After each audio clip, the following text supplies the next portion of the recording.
Coming to you live, it's the Forestry and Sawmill Roundtable. Welcome back. Let's get started.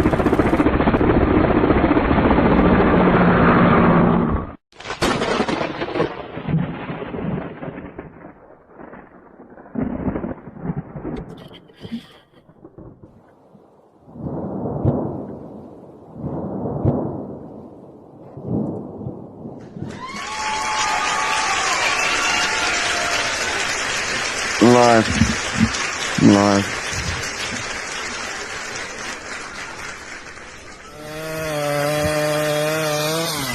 There it goes.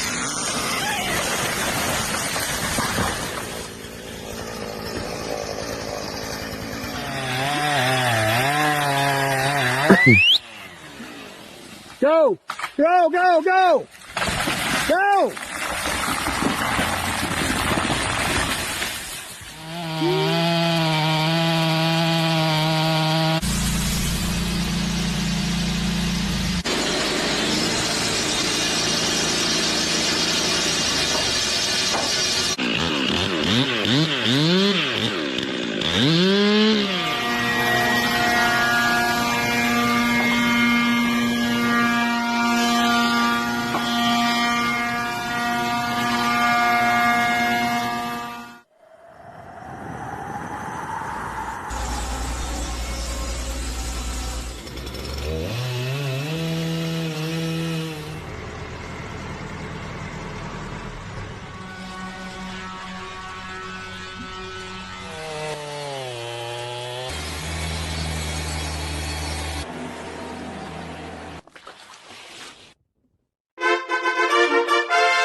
Let's welcome our special guest this month from the great Northeast, William Prophett, YouTube channel Pirate Solutions Forestry, running a Norwood sawmill. Get your questions ready, and let's welcome William Prophett.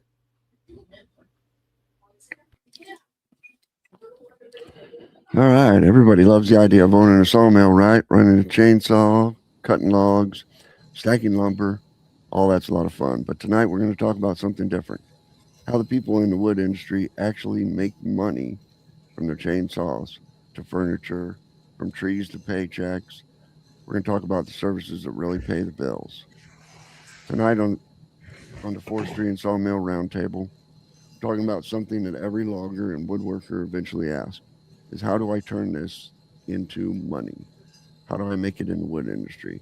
A lot of people love the idea of working in woods. Did I already say that? Turning those skills into something that actually pays the bills. It's a whole different story tonight. We're joined by William Prophett from the YouTube channel Pirate Solutions Forestry. William's built his path through chainsaw training and forestry education and sawmilling, right? And custom woodworking. Turning knowledge and skills into real-world opportunity. Tonight we're going to talk about the real woodworking side of the wood industry. The equipment, the skills, and the services that actually bring in income from the stump to the finished product and everything in between. So if you ever wondered how people turn their time in the woods into real products, real paychecks, you're in the right place.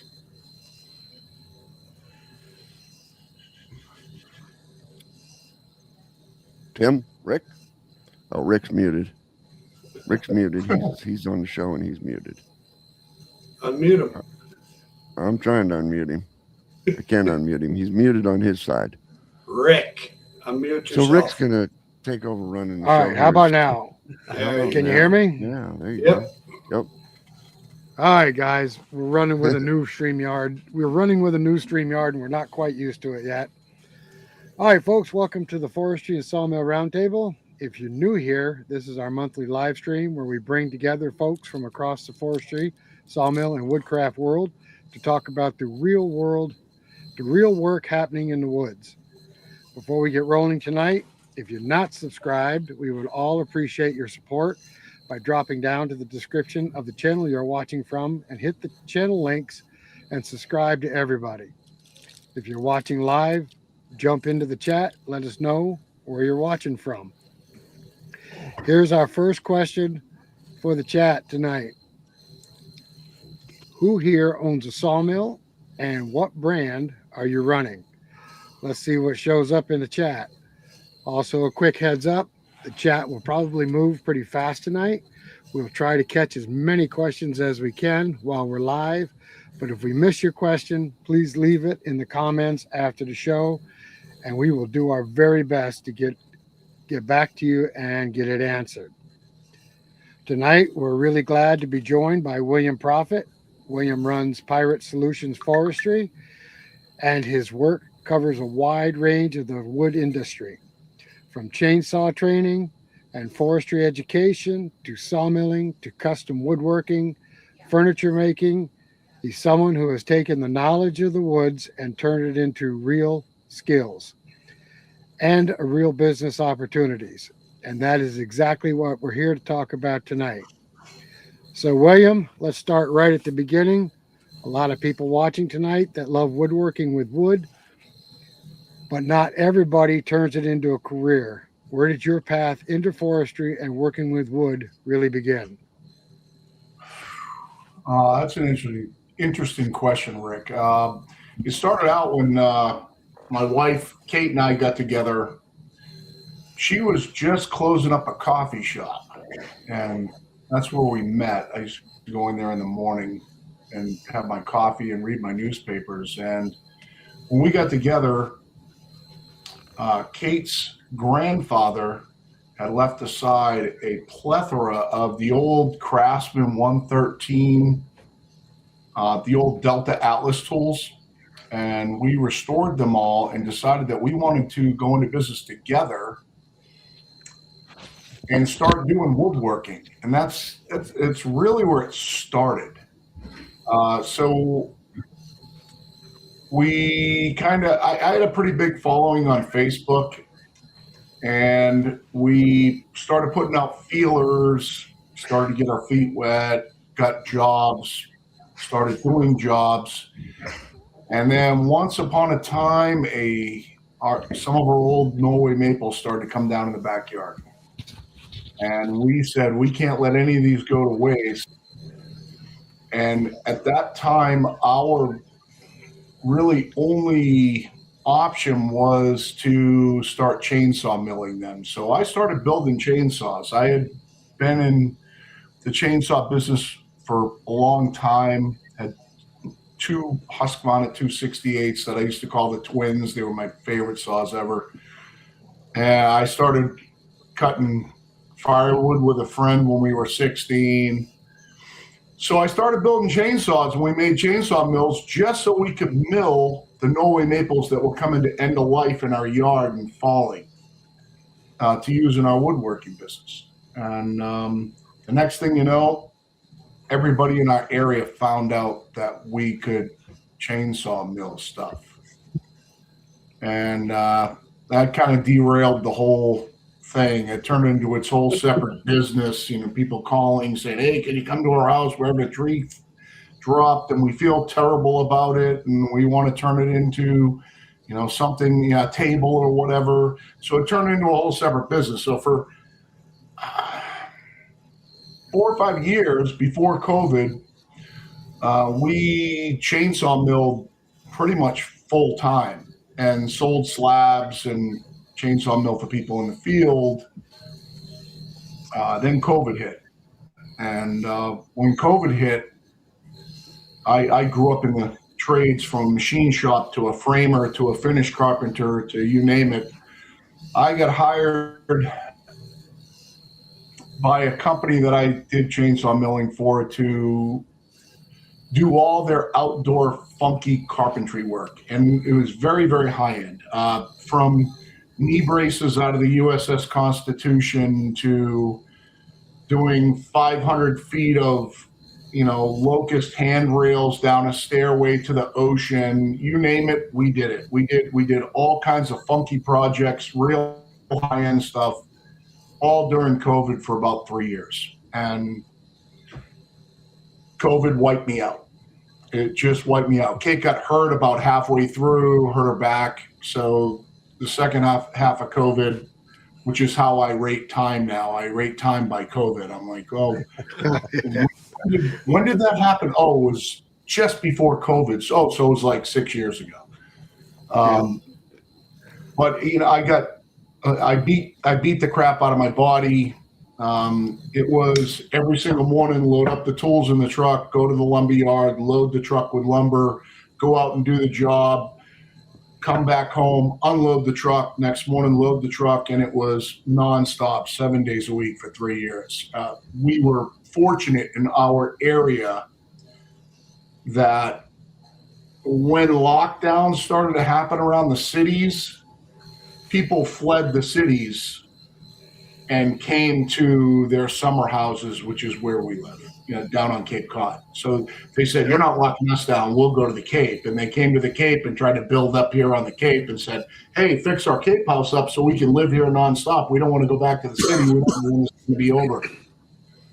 And at the end of COVID, I was so beat that I looked at Kate one night. I was watching deliveries on Sawmills, and I was down to really an LT35 or a Norwood HT36 V2. And the LT35 was so far out on delivery, it was like 2 years out. And Norwood ran a Black Friday sale. And we were sitting here in November, and I looked at the Black Friday sale, and I said, "Is it okay if I do this?" She's like, "Hell yeah." So we pulled the trigger, and everything else is history from there. Was the Norwood the very first sawmill you have ever run? Other than chainsaw mills, yes. That was the very first bandsaw mill I've ever run. So when was the moment after you got to Norwood that you thought this could become a business? We planned it. We planned beforehand. We actually went about this, and I know it's kind of going to cover some of the things that we're going to talk about later, but we really went about this the right way. We got a machine to load the mill, a trailer. I actually set up a sharpening station before I ever got the sawmill. I was getting sawmill bands from a friend of ours up in New Hampshire who had a wood miser, and sharpening for him before we ever got the sawmill. We had planned very well in advance that, we knew, well, hey, look, we need to load it.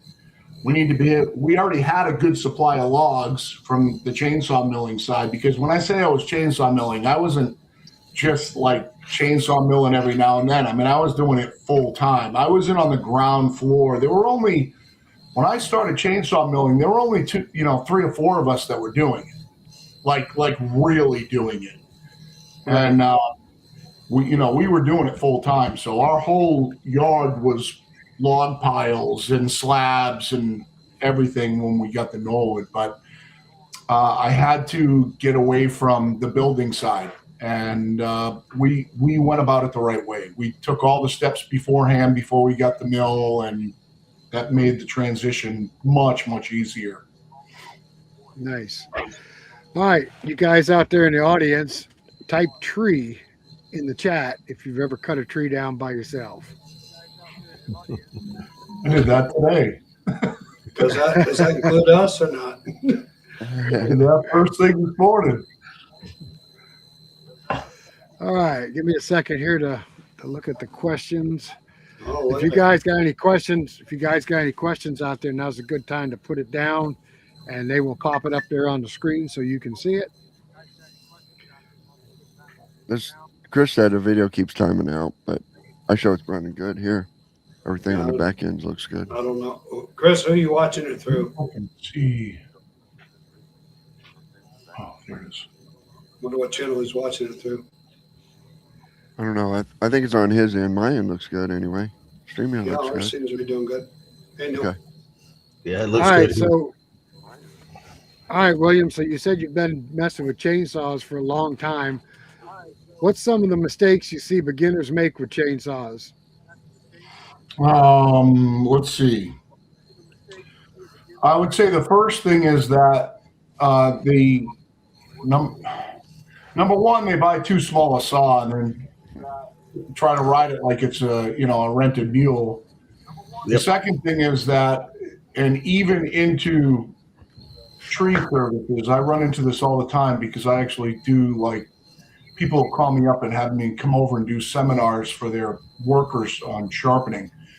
Nobody knows how to sharpen. It's like it's the craziest thing I've ever seen in my life is how clueless people are about filing a chainsaw chain. I have no idea why.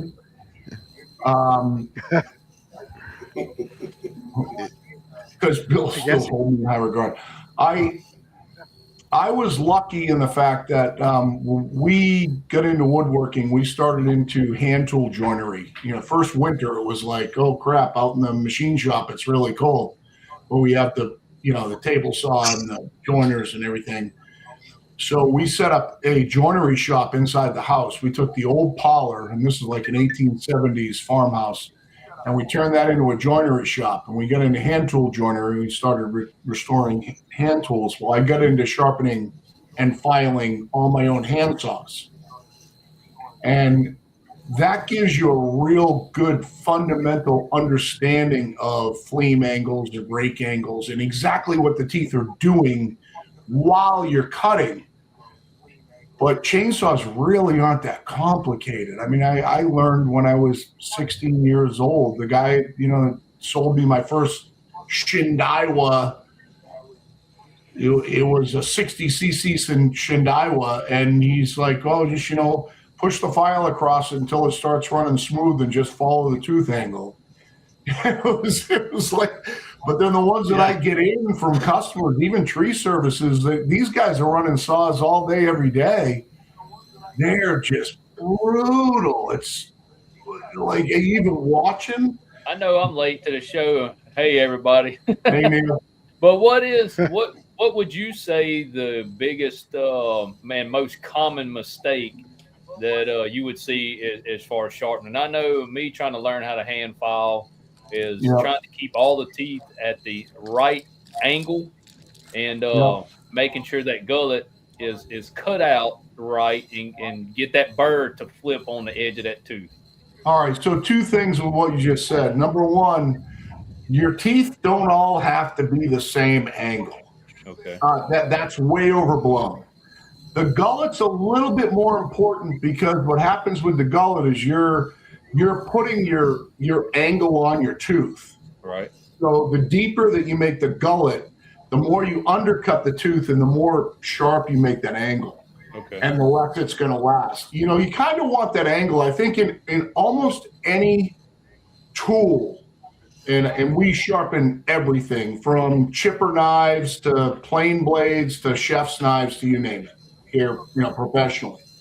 But a general rule of thumb is about 30 degrees. So included angle about 30 degrees seems to be about what the most durable is to still cut.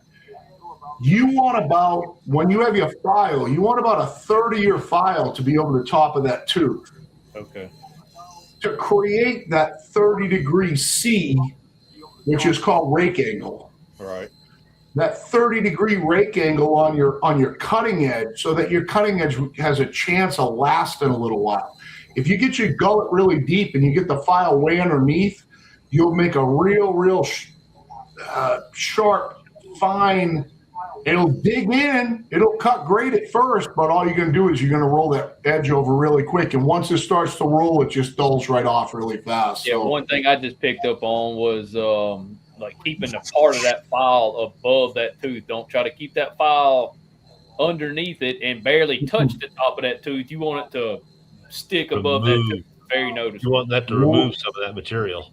You're better off to file with a file that's too big than undercut that tooth. Even when people bring in those, the stupid little limbing saws and the climbing saws and stuff like that call for like little quarter files or 5/16 files, I'll file them or 5/32. I'll file them with a 7/32 file.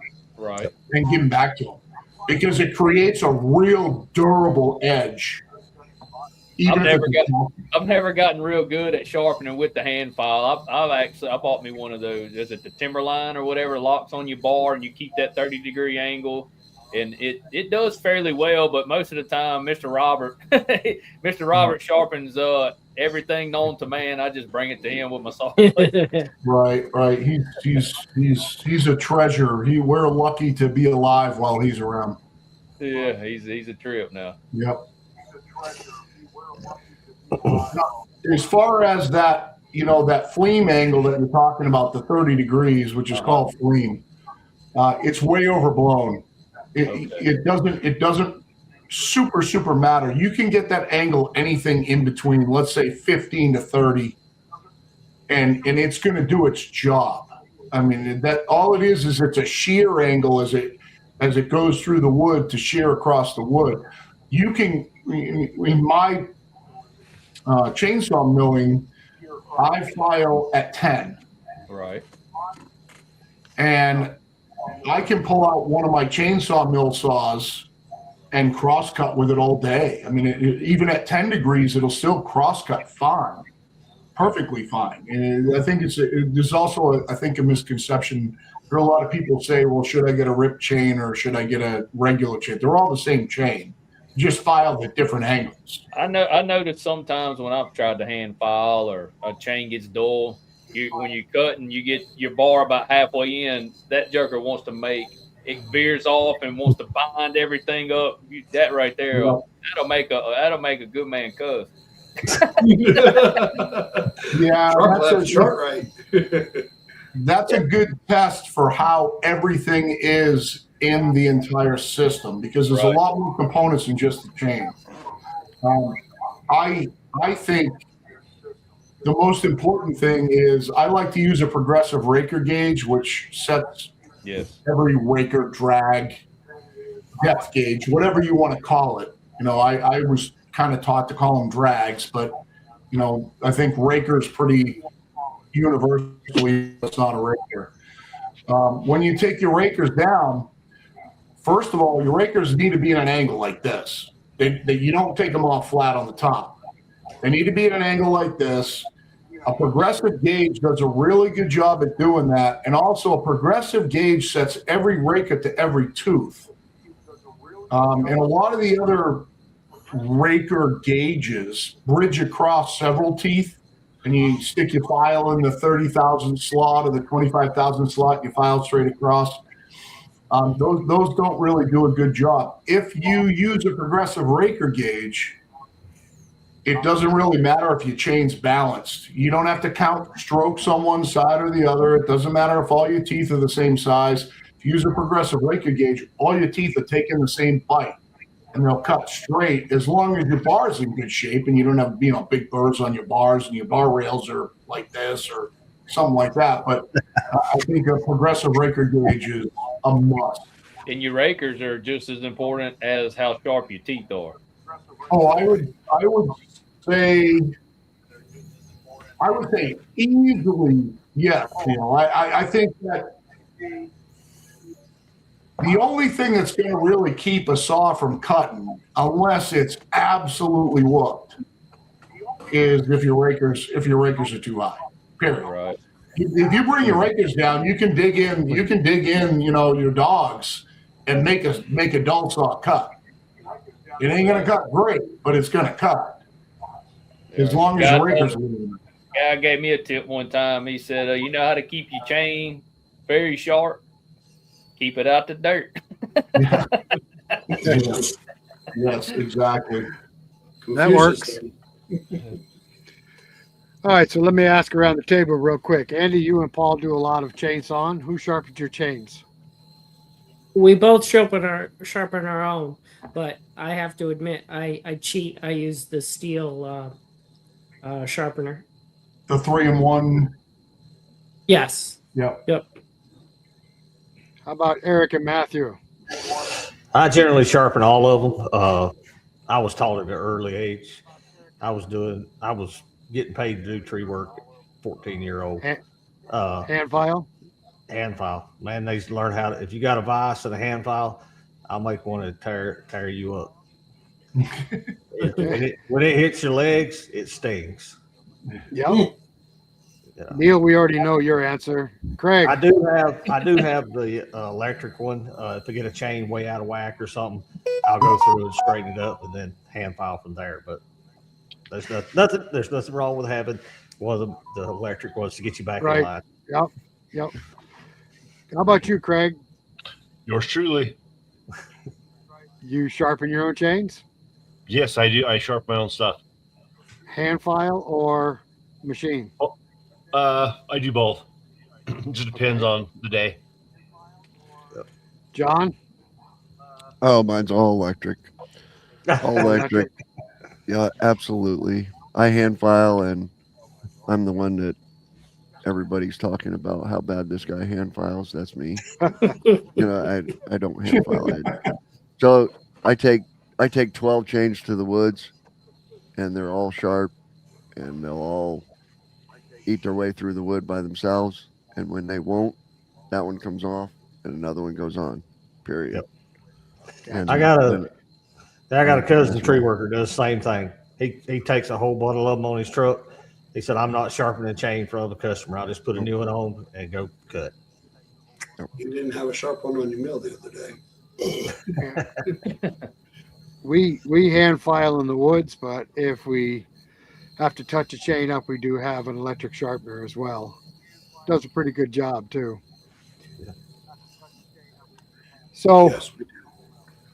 William, you get to talk to a lot of people. You run into many misconceptions about sawmills and chainsaws. Oh my God. Be more specific. Misconceptions like what? Like it's easy Oh. or Yeah, is anything that somebody, when they're talking to you, they say something and you're like, yeah, I don't think so. oh you can wow, cut yeah. plywood with your sawmill. You know, the chainsaw mill. The chainsaw mill. I love to see the post where the guy's got the 12-foot pine log and he says it took 45 minutes to get through the cut and 3 tanks of fuel, and I do it 6. And that all goes back to filing. As far as sawmills go, that's real. Every time somebody comes out to the mill to pick up lumber, it's always bigger than they thought it was going to be.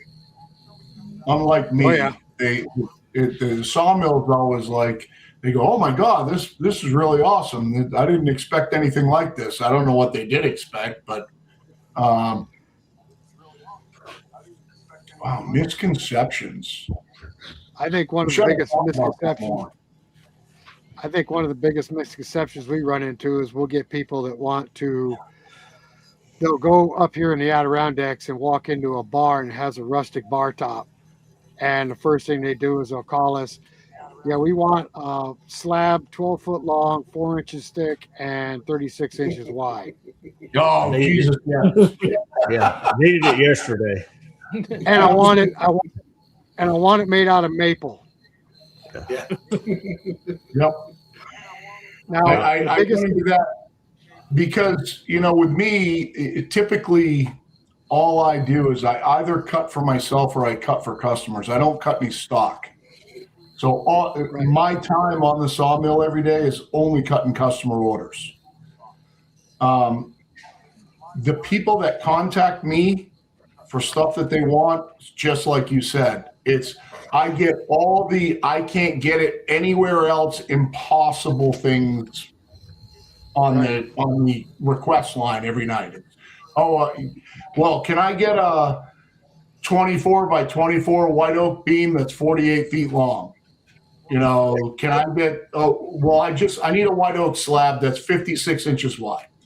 I get that stuff all the time. They want it dry and they want it yesterday. Yep. And all the hardwoods, that's why I only want to concentrate on pine. I do cut hardwood yesterday, but I want to concentrate on pine because as far as the hardwoods goes, it's everybody asks for it. And then the first thing they say is, well, is it dry? Yeah. Nope. Well, I think one of the biggest misconceptions we have is the size of a tree. We tell people you can't find a maple 56 inches in diameter to cut your slab. I said they don't come that big anymore. And we have a white pine tree that sits by our sawmill. And I asked him, I said, go over there and put your arms around that pine tree and tell me what the diameter of that pine tree is. And we get, oh, that's 48 inches easily. It's only a 28-inch pine tree. Yep. But they Exactly. think it's massive, which it is massive, but it's not as big as they think it is. It's the old fisherman thing. It's the old, growing up as a fisherman, it's the old fisherman thing. If they say it weighed 10 pounds, it weighed 5. Yeah, but your Right. average bar is only 24 inches wide. So Yep, I don't know where exactly. they're 4 or 5 foot. And They'll then call have me it up four- and say, I 4 got a big inches tree thick. down. Do you want it? I say, well, how big is it? They'll say, oh, it's 30 inches around. You go over there, it's 15. It's Yeah. Just like the deer. Just like the deer. Yes. I shot a 24-inch buck. Oh yeah, it was 12. yeah, Right. exactly. Divide by But 2. I do have to say, when that tree hits the ground, it doesn't get any smaller. No. It's a big thump, though. Yeah. On the chainsaw aspect, I didn't really understand this and know it until I got into milling a lot more and using a chainsaw a lot more. Some people watching may not know this either. You have a green chain and a yellow chain. Can you explain the difference to everybody as far as that tooth profile? Yeah, that's in steel. In steel, Right. they have the green and yellow, and they have the green and yellow Right. bars too. So, what my let's if we break it down simple, is you got full chisel chain and you got semi chisel chain. All right, in green and yellow, you have a different raker also. You go from a standard raker in the yellow chain to what they call is like a safety raker in the green chain, where they have almost like the double rakers, which is supposed to eliminate kickback. But if we just say that what you just said was a pro level chain and then a everyday amateur chain, Right. it pretty much semi chisel down into and full chisel. Well, in chainsaw milling, I only run semi chisel. I won't run full chisel in milling. You knock that working corner off a full chisel chain, your milling days are over. But the semi chisel chain will keep going and going and going and going. It's like cutting dirty firewood. If you're cutting dirty firewood, if you take full chisel into dirty firewood, you just don't know what you're doing. It's just dumb. I mean, all you're doing is just shortening your day and making yourself frustrated. So what I would call Everybody is else? green chain is semi chisel ish. I don't know anybody that would run like safety chain on a chain. Yeah. Okay. Now, I guess the only people running full chisel are, cutting for a pro some reason, because it will cut faster. It just don't last as long. The semi chisel, If you're bucking, instead of having a sharp point, it's a radius, and it'll cut all the way around that radius. Whereas that sharp point, if you nick it off, there goes your sharpening. yep, and it's over. It won't dig. Yep. And it's all, if you're falling trees, where it's really, really important when you're falling trees to keep your speed up, because it can get dangerous if you slow down, especially when you get close to the hinge. If you're falling trees, you want to have that full chisel. You want that speed. But if you're out in a dirty pile of wood, bucking logs down, don't waste your time with full chisel. It just doesn't make any sense. Yeah, that makes sense. I just figured So- that was a detail that a lot of people just didn't ever pay attention to, and they go to buy a chain and say, well, what's the difference between this one and this one, and never really dig into it and see. Because I did the same thing for a while until you start looking and really kind of paying attention to what's going on. Yeah, some guys prefer a full, the skip tooth, and I was some going to say skip full house. tooth. Yeah. Yeah, I know There's a Thomas, big misconception right there, skip tooth. That's a huge misconception in chainsaws. right? Thomas would run that on his big Lucas slabbing mill. To run the skip on that big machine there. I found that Explain- the skip explain tooth it. sharpen a little bit quicker. What's that? The skip tooth sharpen a little bit quicker. Yeah, Yep. I guarantee it. Especially on a 60-something inch bar, or 70-inch bar, whatever it was. Yeah. Yeah, I got one. You don't want to sharpen it. It takes forever. All right, so William, explain the downside of a skip tooth. Just It's slower. It cuts slower. You got less Okay. teeth in the cut, just cut slower. Right.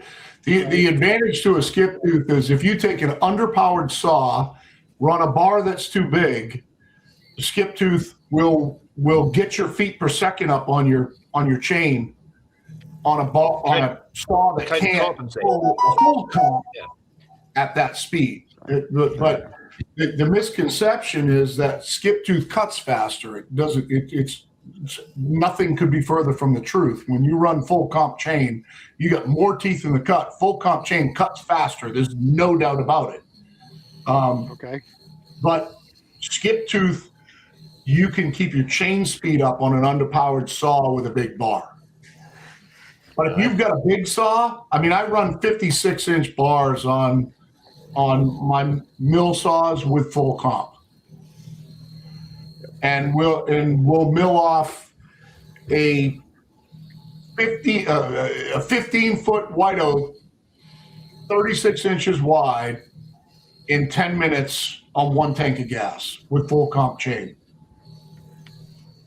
What about controlling noodles? Does it help space out the noodles so they don't plug up the saw? Well, when you're milling, you're not getting noodles because you're cutting across the end of the grain and not along the grain, so you're not getting noodles. But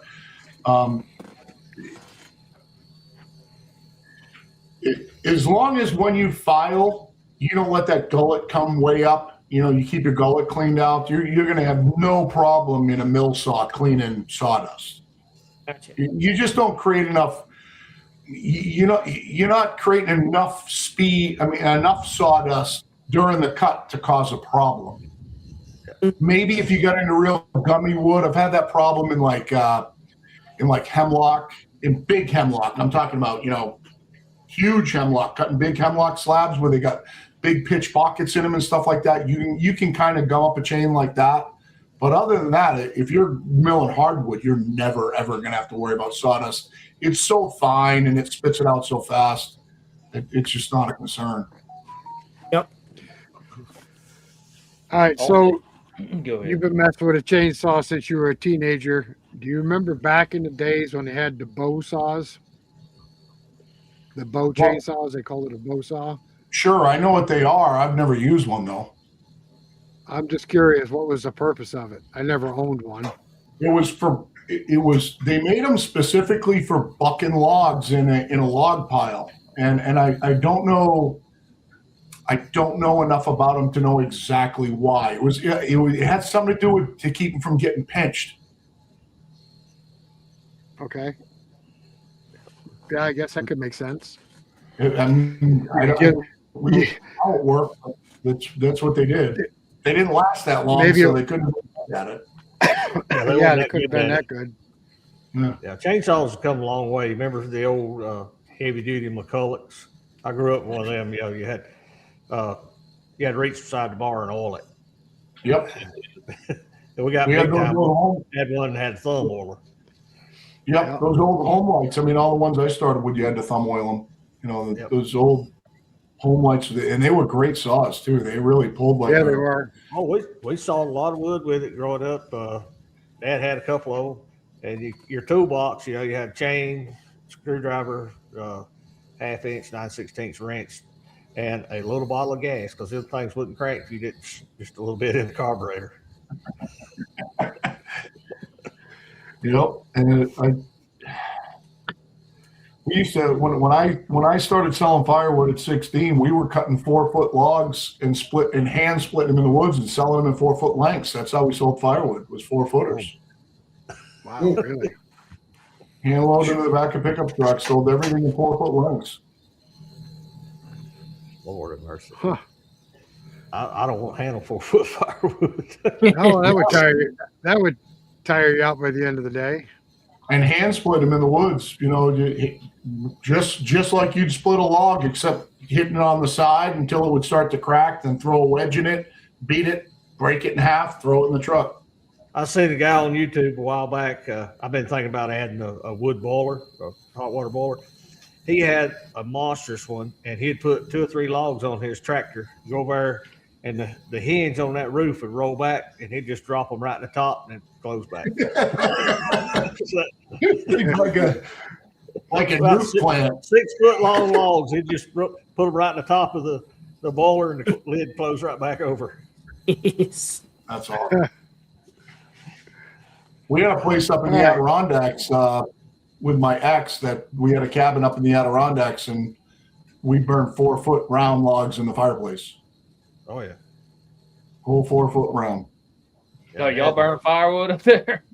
Yeah. Dad had a Yes, he had we a, burn firewood. when I was growing up, Dad had a hot air furnace in the basement, and it had like an 18-inch door. But you split it down and it would go through that door. Yep. You didn't make little bitty pretty chunks. Whenever it was small enough to go in that door, that's when you stopped. That's one in. Yep. I got a stove going next to me right now. It's like summertime down here the last week or two. I will used tell to you, have- it was 85 degrees here today. Yeah, it's been hot. Ooh. We got up to 40 today.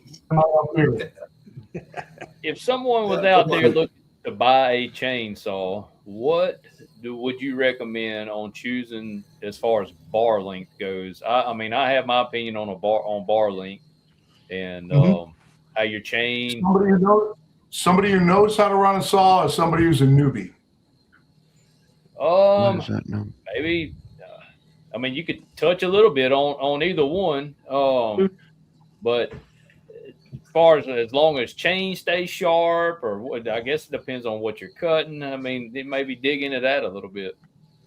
Yeah, I think I've kind of changed my opinion on that over the years. I started out really running 20s all the time as a kid, and up until I started chainsaw milling, and then that went like crazy.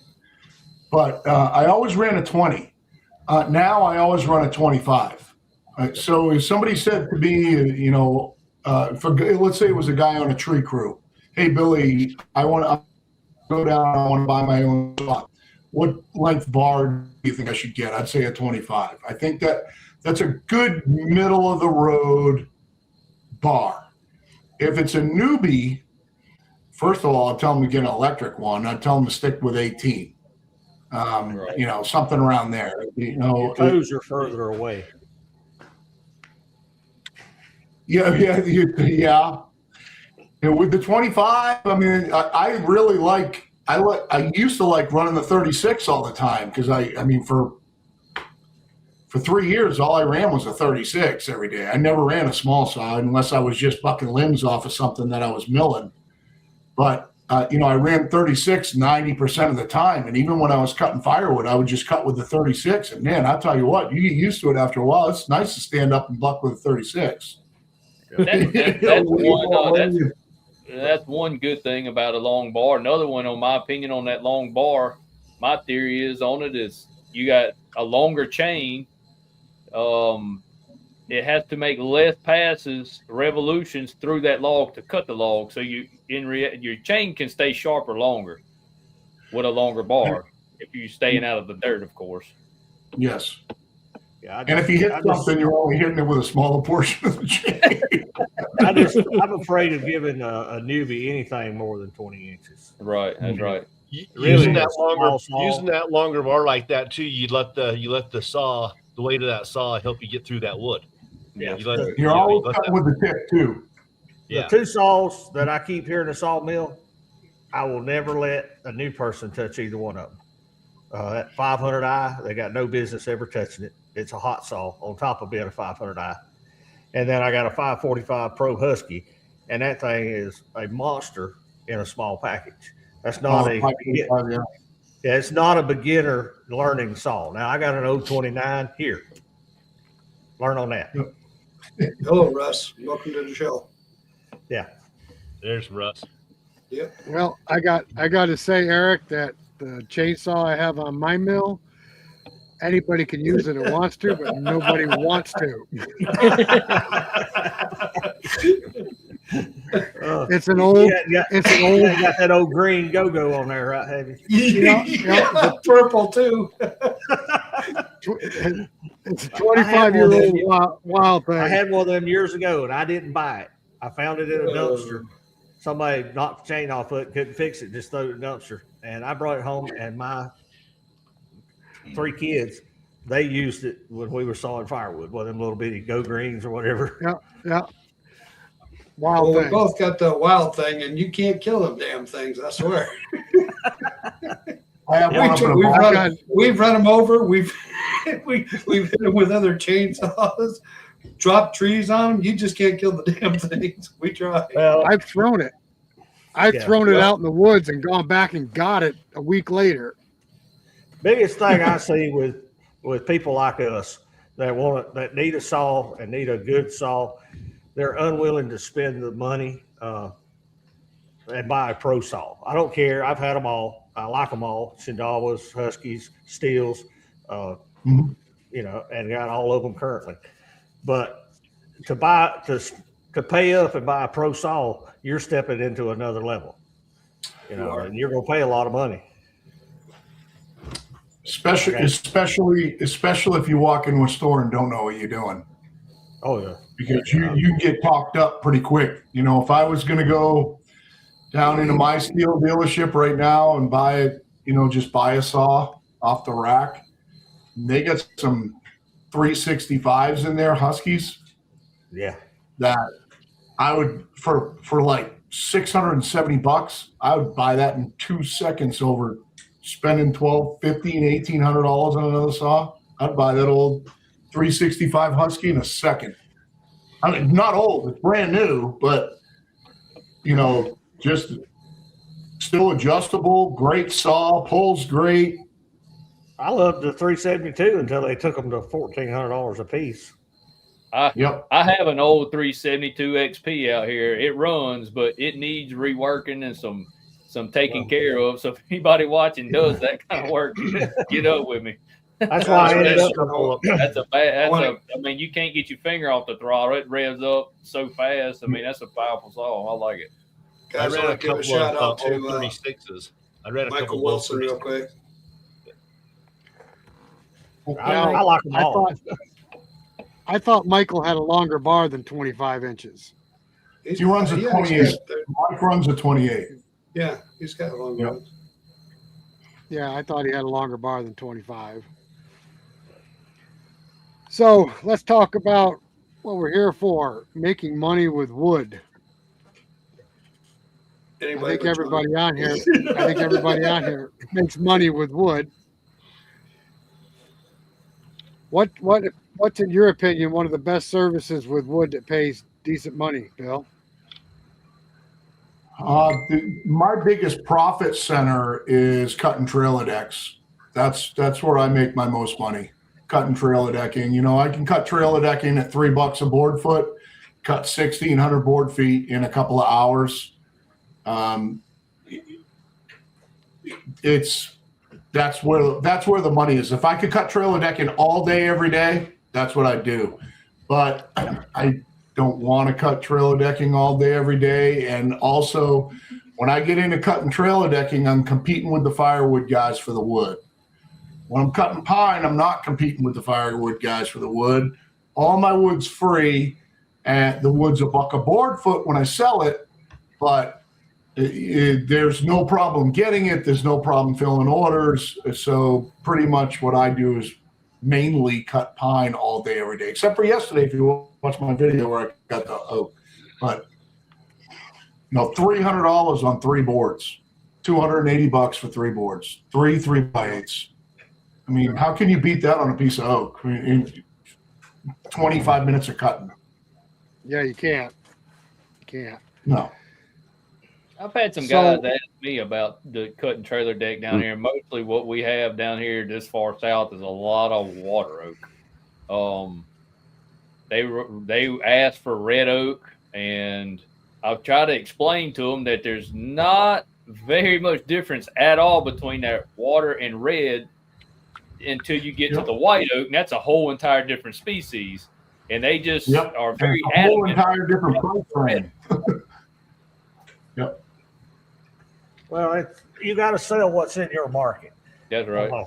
I talked to a lady today, and she was wanting locust or cypress, and I was like, neither one of those grow right here. I sell what I can buy here locally, and that's all you can do.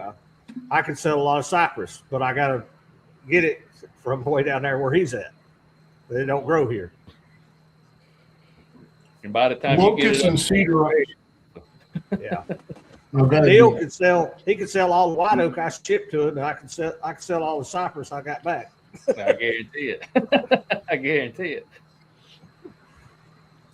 In another 2 weeks or 3 weeks, I'll get into my cedar and locust season. So people will start coming out of the woodwork to build all their outdoor flower boxes and all that crap.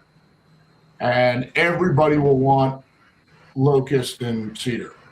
And actually, the tree job I did this morning took a cedar down. And I can't. Once upon a time, I had piles of black locust, and I cut it. Oh my God! I cut 100,000 board feet of black locust with chainsaw mills. And now we just can't get it anymore. I don't know what's going on. I priced locust last year at a guy that owned a whole bunch of little cottages down on Cape Cod, and he wanted to put trim on all of them as a rebuild in the spring. So he sent me this big cut list for just eastern red cedar, the juniper, and we used to get it by the boatload. And so I had to start pricing log trucks. They wanted $5 in the round a board foot for a log truck of red cedar. $5 in the round. For a log truck. Yeah, I just had to call the guy back and say, sorry, I don't have enough and I can't do it. Get a loan for that. No, I'm selling it for $5 a board foot cut. Yeah. Neil, any practical use for sweet gum? Yes. That Mr. Eric and Matthew could get that when they mill that pretty good bit. The only thing I've ever used it for is making them catfish hand grappling boxes where you get in the water and pull the catfish out of them. Yeah, they go up in the water, underwater. This whole wall behind me is sweet gum. Yep. It's beautiful stuff. Yeah. I tell people, any That's wood awesome. that grows in your area will be good for interior wallboard. I don't care what it is. Mm-hmm. If you can dry it and then re-straighten it, re-flatten it, you can make something pretty out of it. Andy, anything on that chestnut, American chestnut, that you can add? American chestnut? Yeah. You gotta, It still exists, but they never get large enough to really harvest it anymore. Sorry about that. I had to close the door. We've having a heck of a thunderstorm. I thought he was going to come back with a chestnut. Yeah, I'd like some chestnut. let's So- see. Here's 5, 6, 7. Down there- Eric. Down there on the Cape, William, what's your source of pine? You say you get pine for free. Do they have big forests down there? Yeah, it's really an interesting story how we got where we are, but we've grown back. We got wiped out up here. Actually, it changed the entire sawmilling forestry business in 38. 38, we got wiped out. It wiped out the entire Northeast. We'd already deforested. When the settlers came in the 1800s, they basically cut everything flat, used it to try to stay alive, and made farmland. So they basically deforested Massachusetts in the 1800s. But in 1938, when the big hurricane came up here and blew everything in Massachusetts and Vermont, New Hampshire, and part of Maine. It blew all the trees down. The government had to step in and start their own forestry control program, because what was going to happen was when all the wood that got blown down got cut up and hit the lumber market, it was going to crash the lumber market in the United States. So the government came in and basically commandeered the Northeast and set up lumber sawmill camps all over the Northeast and hired tens of thousands of men and women both to run the sawmill camps. They just had to go and live there to cut the lumber, and then they took all the lumber and they stored it and they kept it out of the market so it didn't crash the market. And they did that up until 41, 42 when the war got going really bad. And then they had to take everybody out of the lumber camps and put them to work, making steel and everything else for the war. But we've been through some real cycles, and the way our forests start is our forests start with locust. Really? So locust comes up first. And then after the locust comes up, then we start getting all our pines. Our number one tree in my area is the pitch pine. And the pitch pines come up, the white pines come up. Then the last is the maples, and the maples are considered an invasive species up here. And the maples will take over, and their canopies will lay over everything, kill everything off. So that's kind of the progression that our forests go. So wherever you live, and the oaks grow in there at some point. So wherever you live, you're somewhere in that progression from nothing to maple, and then the maples die, and whatever's underneath them takes off. So, Right. Are you guys having any issues with disease on your white pine? no, just our ash, and the chestnuts and stuff like that, but no disease with the white pine. There's been some rumors around that it's coming, but we haven't seen it. We're getting hammered here with three things: white pine blister rust, the weevil, and red rot. Red rot's a bad one. Where are you? Upstate New Adirondacks. York, just Oh, Adirondack, upstate. southern Adirondack. Whereabouts in upstate? Just north of Utica. Okay.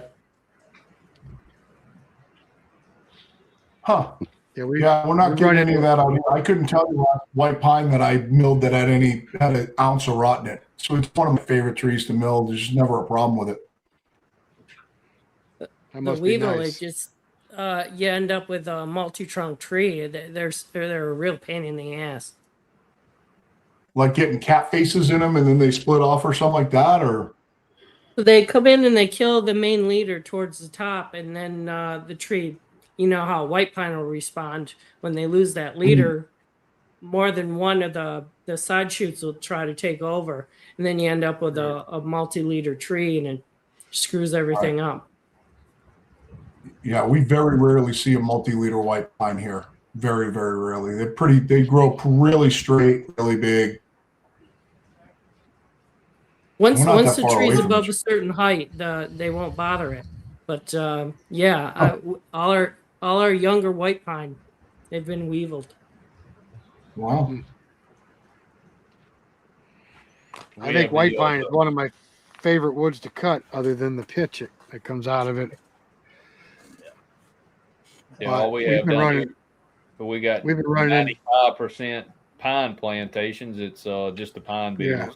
They'll get in a stand, and you can get quiet in there, and you'll hear them chewing on the trees while they're standing. I've been in some cabins where you go to bed at night and you can hear them chewing on the wood in the cabin. Yeah, if you got some logs laying in the yard, you go flip some bark and get plenty of fishing bait. Yeah, Yeah, you're right. Them big larvae, they'd be as big as your thumb. Big white ones. Yeah. I hate them things. The birds around my sawmill, they know when I'm cutting. They'll all come land on the mill while I'm cutting and all around it, and they'll land on my log deck out there and eating all the bugs and the worms that's falling out on the ground. They love when I'm out there milling every day. Sounds like Our my neighbor- magpies out here. What's that? My magpies do the same thing. Oh, out do here. they? Yeah.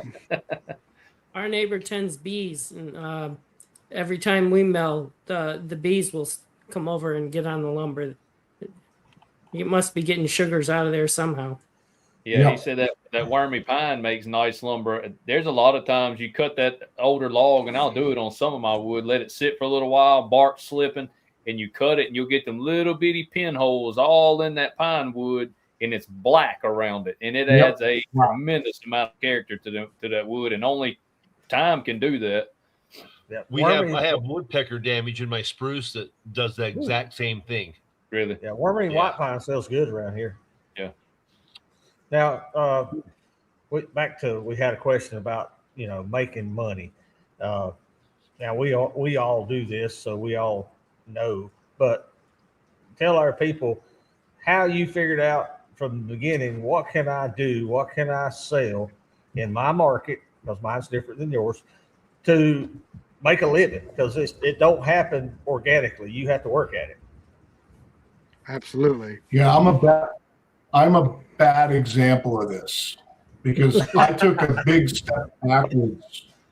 I took a big step backwards from building out in the field financially to sawing full time. Matter of fact, I had another bit. I used to sell seafood too in the morning. I'd be home by 9:30 in the morning every morning. Hey guys. And I closed that down. Hey, I hate to interrupt here, but I gotta go. I got neighbors. Something's on fire over there, so I'll be back, or maybe I won't. But All right, gotta John. go. All right. God bless, John. Good job.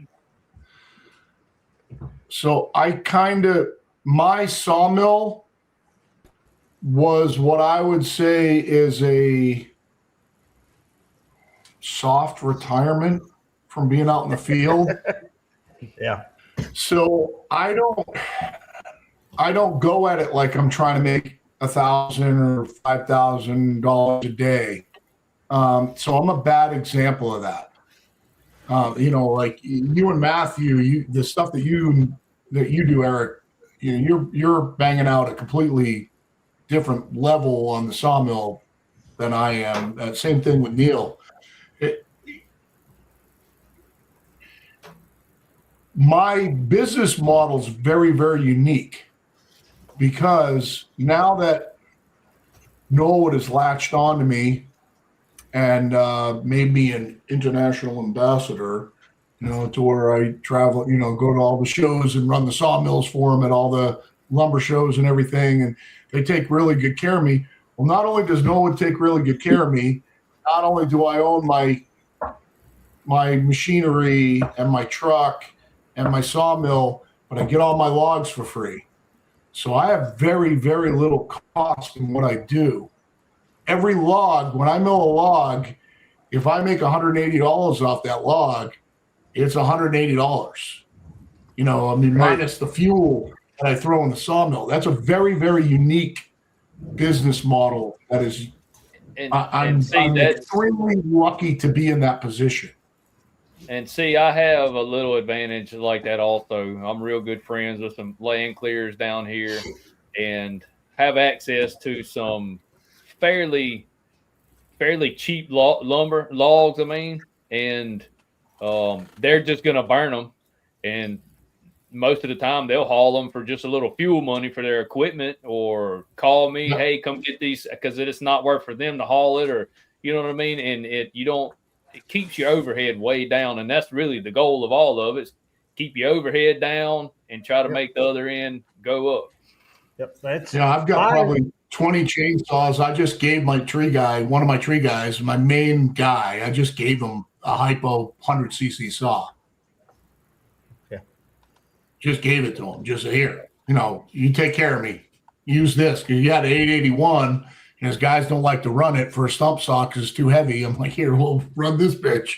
You're like, believe this, or you put this in the wood.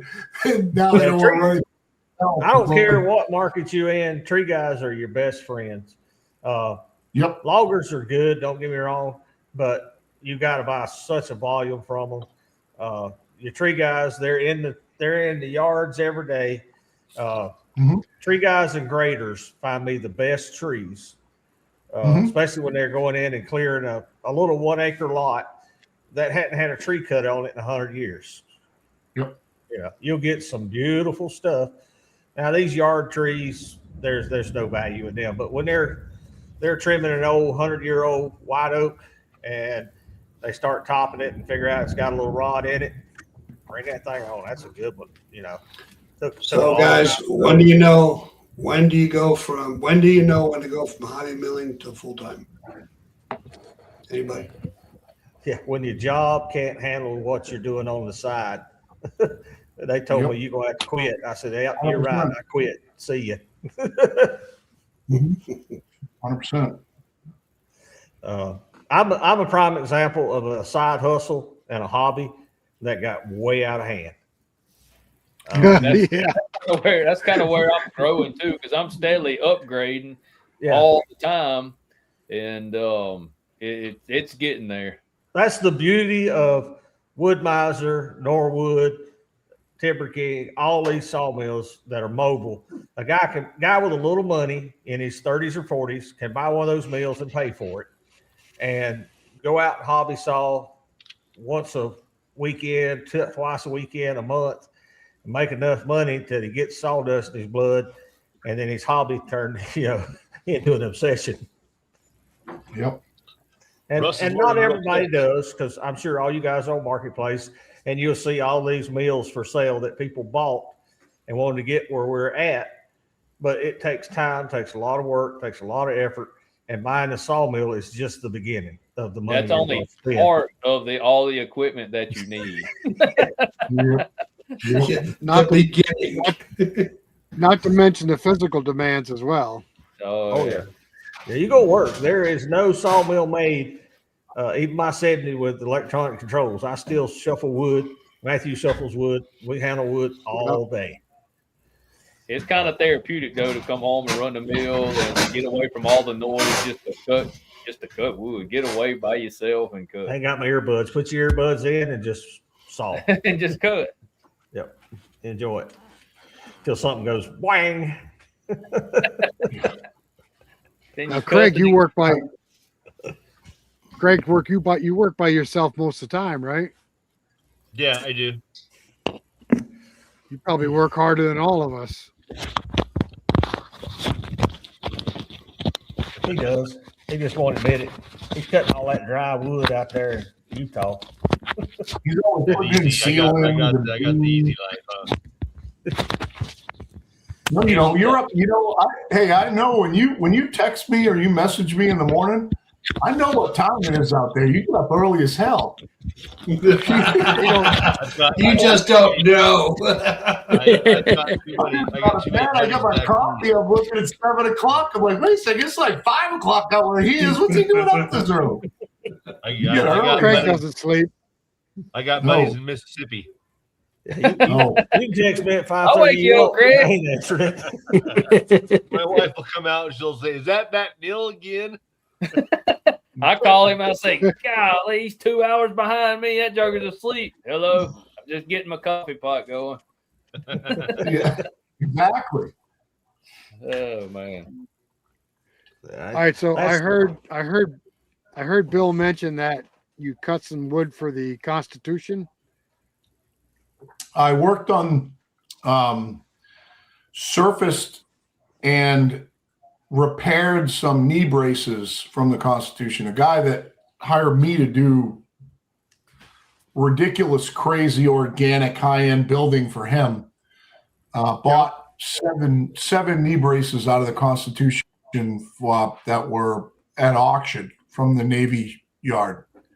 And then he, in turn, wanted to sell them as, I guess, the best thing that they turned into was outside tables on your deck, 18, 24 inches thick, 10,000 pounds, huge, mostly live oak. And what I had to do was I had to surface them and finish them so that they would look nice, so they weren't in their rough form. And I did a lot of that with hand planes. I made some great hand plane videos, hand planing those Constitution knee braces. And we had to do some epoxy work on them. Some have been around in the Navy shipyard for a long time and actually had some voids in them and things like that.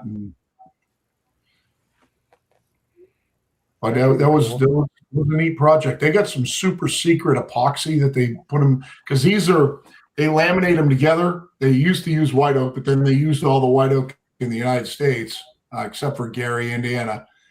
And then they went over to the live oak, started using up the live oak, and they laminate the knee braces together. So they're like 1 inch thick by like 24 inches wide laminate pieces that are pressed into these knee brace shapes, big, huge curves, and then the super secret epoxy. So I actually had to talk to the Navy about how I could, what I had to use for PPE when it came down to like sanding them and stuff like that, which if somebody didn't tell me to do that, I would have never known. I would have just been sanding away. But they're like, hey, you got to talk to this girl. She's the specialist on what's the epoxy. And she was like, you got to really, really wear a mask with this stuff. This stuff's nasty. I can't tell you what's in it, but it's really nasty, nasty stuff. So that's why I hand plane most of them. I was like, hell with that, I'll hand plane them. That's some super strong stuff made out of live oak. Yeah, Rick, sure. you want to take that question? We got a question on there about buying logs. Guys, that's an open-ended question. It's something you're going to have to figure out for your area. There's several things you're going to need to know. The guys that are selling logs, what are their options? Do they have commercial mills they can haul it to? Do they have pulp mills, chip mills, or do they have more sawyers like you that they can haul it to? And you need to know what a pulp mill's paying versus a production sawmill, and you want to kind of be somewhere in the middle there, depending on size, length, quality, species. Nobody here can tell you a quick, easy answer. You're just going to have to work at it. Find a number that works good for you, and that'll give the person selling it to you a number they can be happy with and be willing to negotiate. I tell all my guys that bring wood, I said, if you want more money, bring better wood.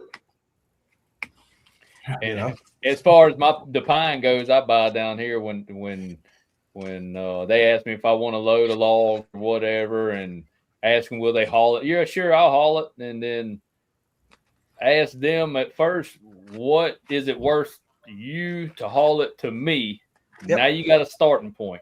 And of course, you want to negotiate and try to get the price as cheap as you can get it, but as long as the two parties are satisfied and you're not paying some crazy astronomical price. I don't deal with hardwoods down here. Well, at all. I find graders are your best value because they're in there to move dirt, put in a driveway, put in a basement, and do some finish grading. And the logs, the stumps, the brush, all that crap is just something they got to deal with. And if you'll tell them, hey, anytime you get logs, you just want to dump them on the yard,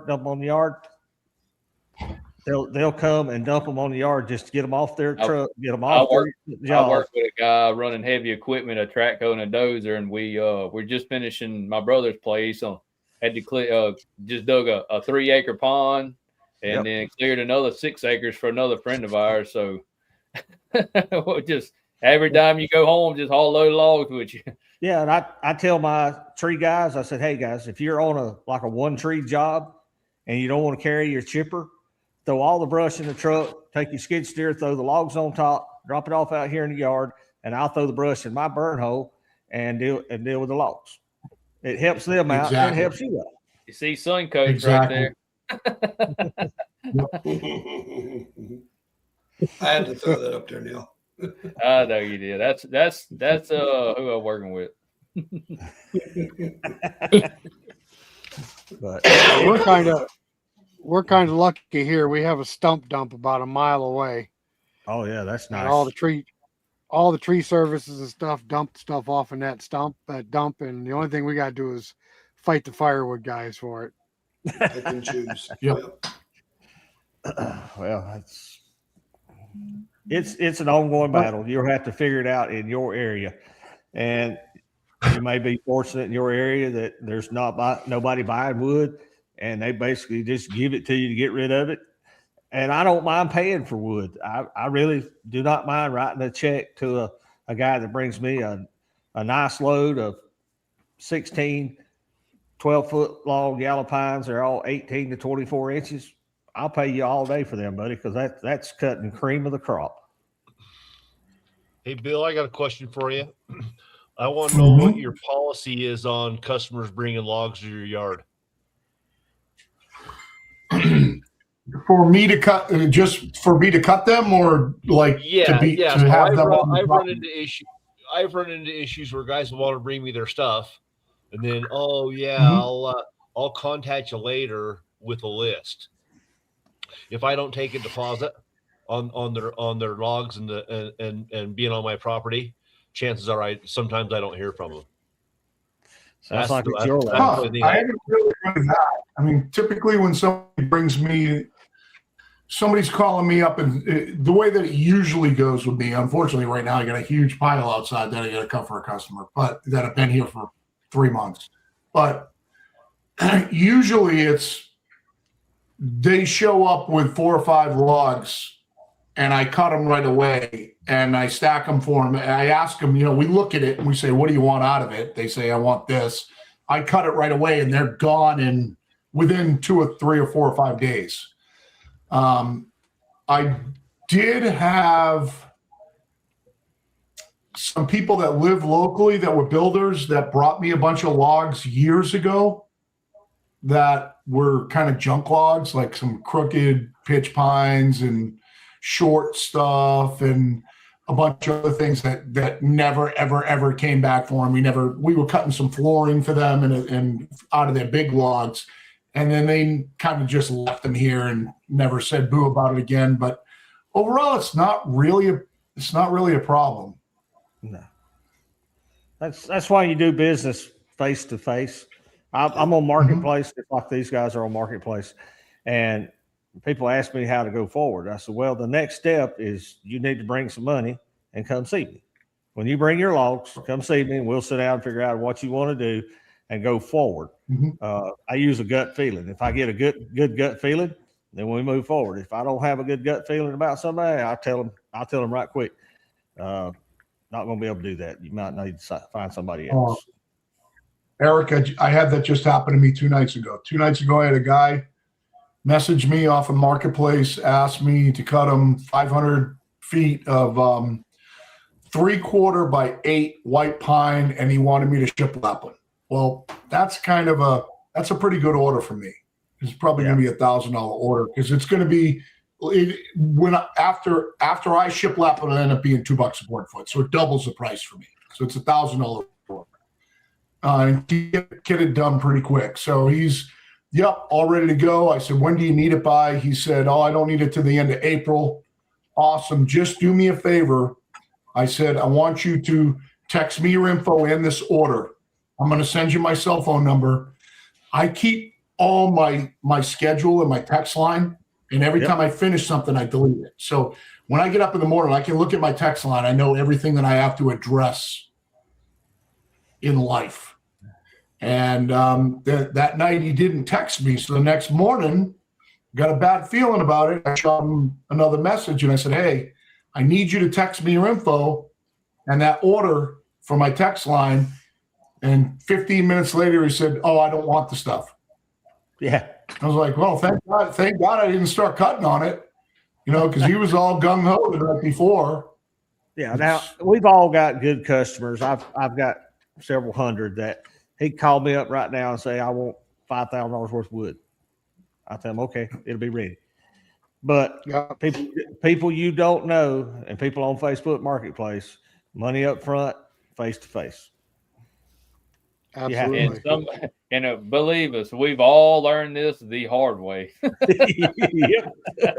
I've had so many piles of pine. Yeah, I need this, and this. Cut it. Don't air stack it because I'm coming get it tomorrow or the next day. 3 or 4 days later, it's a pile of mold, and there ain't nobody to be heard from. That's why I refuse to air stack anything for anybody. I do not care. It's my meal, and I sticker everything because I've been burnt too many times. I need it. Today's Monday. I'll be there by Wednesday to get it. 2 weeks later, like I say, it's sitting over there growing mushrooms. That's right. I sticker everything, band everything, and we set it over there in the done pile. And if it takes them 2 weeks to come and get it, it's better when they pick it up than worse. I've learned Yep. it's easier for me to. I mean, I'll custom mill for people, but it seems like it's a whole lot hassle if you make a product and sell the product. Here's this many boards. This is going to be this price, and then you go on to the next number of boards you're going to make, and here it is. They can just, oh, you want it, you show up, you pick it up, and leave with it. Yep. And you just learn. Trust your gut. You know, good Lord will give us a gut to use, whether you got a good feeling or a bad feeling. And if something don't feel right, just be willing to say, no, I'm going to pass. It probably isn't. If it don't feel right, it's probably not right. It's like when your dad used to teach, he taught us, hey, if you find yourself convincing yourself with what you're doing is okay, it's not. Yeah, it's not. Just simple old wisdom. Yeah, you got to kind of get into a really weird situation where it's going to cost you, though. So you've got to be something where I'm wasting a high dollar log. You know, if somebody's just like, if that guy asked me to cut 1x8 pine and I cut 500 board feet and he said, I don't want it, that's nothing. Not really you sell 1x8 pine, I'll did it. Yeah, but if somebody tells me they want a 16-foot white oak, 2x10s, and I waste a white oak log on 2x10s at 16 foot long, that's a different story altogether, because you might never sell 2x10 white oak boards again. Exactly. I did a big white oak timber frame for a contractor a month or so back.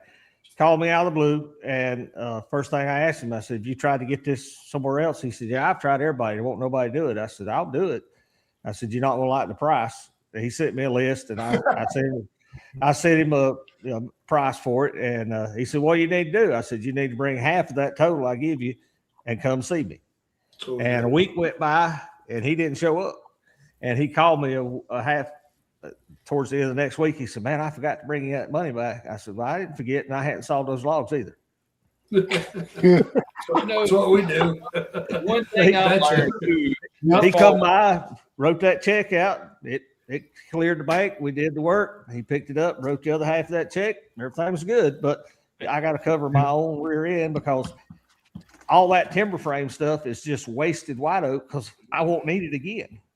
And one thing that I've learned, and y'all might have too, you don't really want to price yourself cheaper than everybody because you do not want every job. No. You don't, you know what I mean? You don't try not to get every job, but you can get over busy and then it ain't worth your time. You know, it just ain't worth it. You got to don't underprice yourself. Yeah, you price your product at what makes you feel comfortable for your area, and you should know in your area what somebody's selling the lowest for and what somebody's trying to reach for the moon. And if you're somewhere in the middle and you're happy, then be happy and be there. And that can all be found with a couple of simple phone calls. Yeah. If you want to make yourself, what people are trying to sell. That's right.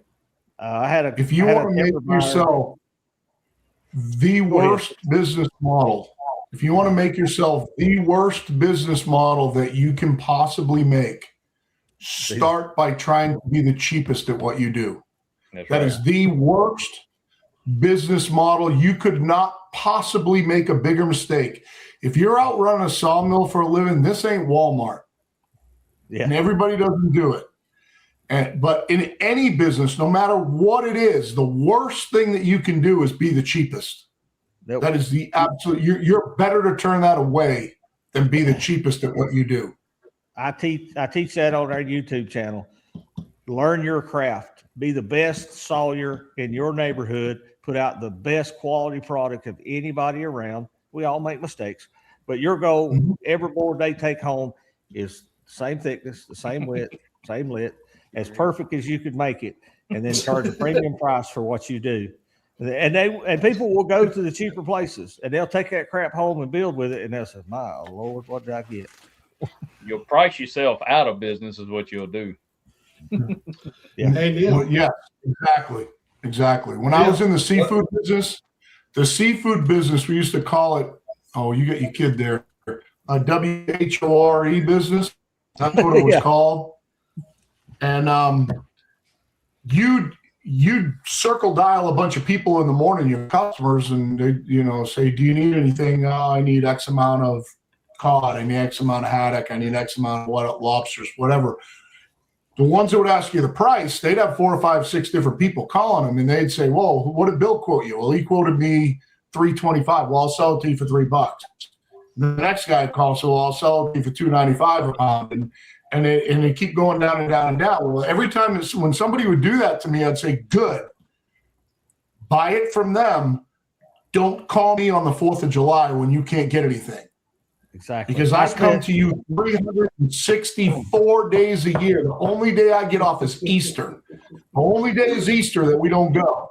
Don't call me on the 4th of July when you can't get anything from that guy that just undercut me 5 cents a pound, and you decide to buy it from him. Yep. And that it's just better to turn away. You treat Yeah, your customers good. You go to them all the time. They're going to take care of you too. I spent 25 years in the food business. We serviced anybody that sold prepared food, restaurants, whatever. And we fought that all the time. You'd have one of your competitors, their only way of making money was to try to lowball. And customers say, well, I can get it from this company for this price. I said, well, if you can get it that cheap, get it. But just remember who comes by every day, who's by here every week. And when you forget to order something on Friday and you're not going to be in business Saturday because you didn't get it, who takes care of you? Exactly. Customers. That's a way better. We're selling the same product that everybody around here makes in everybody's area. They're buying my customer service and my quality. That's what makes my product different than everybody else's. And theirs is good product. Don't get me wrong. But if they're picking you over them, they're picking hopefully your quality and your customer service, because we're not going to lowball our prices. Absolutely not. Well, Neil, I hate to say this, but guess what season's coming up? This time to go back to work. No. Oh, the tomato steaks. Vampire season. Still want to wring your neck. I just finished cutting. How many this year? I just finished cutting 10,000. Wow. Well, I just got a ding from Marketplace about 20 minutes ago, Tim. Guy wants to know if we still have tomato steaks. Got 4 bundles out there right now. And how many do? And how many do we have? 4 bundles. 200. Better get to making some. Well, as soon as the snow gets off the trees, we might be able to. That's why you build you a bigger shop so you can work inside, Tim. We work inside, Eric. It's the yard. The yard. You drop the log yards, and then they get full of snow and cover the trees, and Well, you got a frozen yard, log yard. Still. I got a muddy one. Yeah. Ours will be mud somewhere around the end of April. Yeah. Welcome back, John. Everything work out? Yep. All good. We're all good. Good. I actually had a phone call the other day, early in the morning. Had a Canadian hardwoods log buyer call me. He said he'd seen me on YouTube, want to know about buying some wood. And I told him first thing, I said, dude, if you're called looking for cheap wood, you called the wrong number. I got some Amish buddies. I'll give you their number. I said, now, if you want to buy some hardwoods and pay a reasonable price, call me back and let me know. Just, stop it. Stop it right there. No lumber buyer in the world can pay more. Yeah. I don't fool with them. They're not worth their profit margin's not there. It's like dealing with pallet lumber. I don't deal with pallet lumber. Those guys, they want everything dirt cheap. I tell them, go over here to commercial sawmills and buy all their waste. Yep. That's Mason on the phone, Craig. Are you good, buddy? All right. I saw a question pop up a second ago. I'm going to put it back up on here. I don't quite understand what he's saying here. Anybody understand that? Pay $100 for a load of logs, multiple species, wood, charging at Amish pricing or at least competitive be the cheap or should be a higher for the logs that you paid for? Don't I'm worry thinking about he's asking the how should he Amish. price them out, like at Amish pricing, or should he price them at what he wants? You're not gonna outprice the Amish. I can tell you that right now, Nope. because they'll work for a nickel an hour. You outdo the Amish with quality and efficiency and a product they can't produce and won't produce. And not a month out Right. on orders. Yep. You can outprice the Amish and take their business by not being behind on your orders. And like Eric said, make sure it's accurate lumber and quality lumber. And There's a one thing I niche. was gonna There's a niche for everybody, okay? And you got that customer that has a very thin pocketbook and they got to get it as cheap as they can, and quality is not an issue. Have a phone number to give them to call somebody. Here, call these people, they'll take care of you. I'm sorry, your 3/4 inch boards are going to be half inch on one end, one on the other. If it don't matter to you, go get them. They got them. I go just the other way. I'm a slab guy that's local that sells all kiln dried and surfaced. He cuts the stuff down for you if you want. He's got every species on the face of the planet. Big, huge slab warehouse. He buys pine slabs from me. If somebody calls me for something that I don't have, I send them to him. And that's a big step up. It's going from a $200 slab from me to a $5,000 slab from him. But I guarantee if you want it and I don't have it, he's got it. And that's the only way it goes for me. It never goes down. It always goes up. Yeah, you go see Thatcher Smith at Plymouth Live Edge. He'll have it. I like working with our local sawyers. I've got a whole network of them that haven't invested the money in the things that Matthew and I have. And they'll be doing a mobile milling job for a customer, and customer decides they want to, have it kiln dried, S4S or tongue and grooved or hardwood floor. And they're like, well, I know a guy. Well, yeah, I'll do the work. And, I tell them how I want it produced, what size, dimensions, and stacked, and bring it to me. And they make money and I make money, and they make their customer happy. And I'm fine with doing that. And I'll send work back down to them. I have somebody call me that's got 2 logs, 3 logs, and they absolutely have to be mobile milled. I'm like, my mill's bolted to the concrete. Here's a number for a couple of good guys. Give them a call. They'll be glad to come do the work.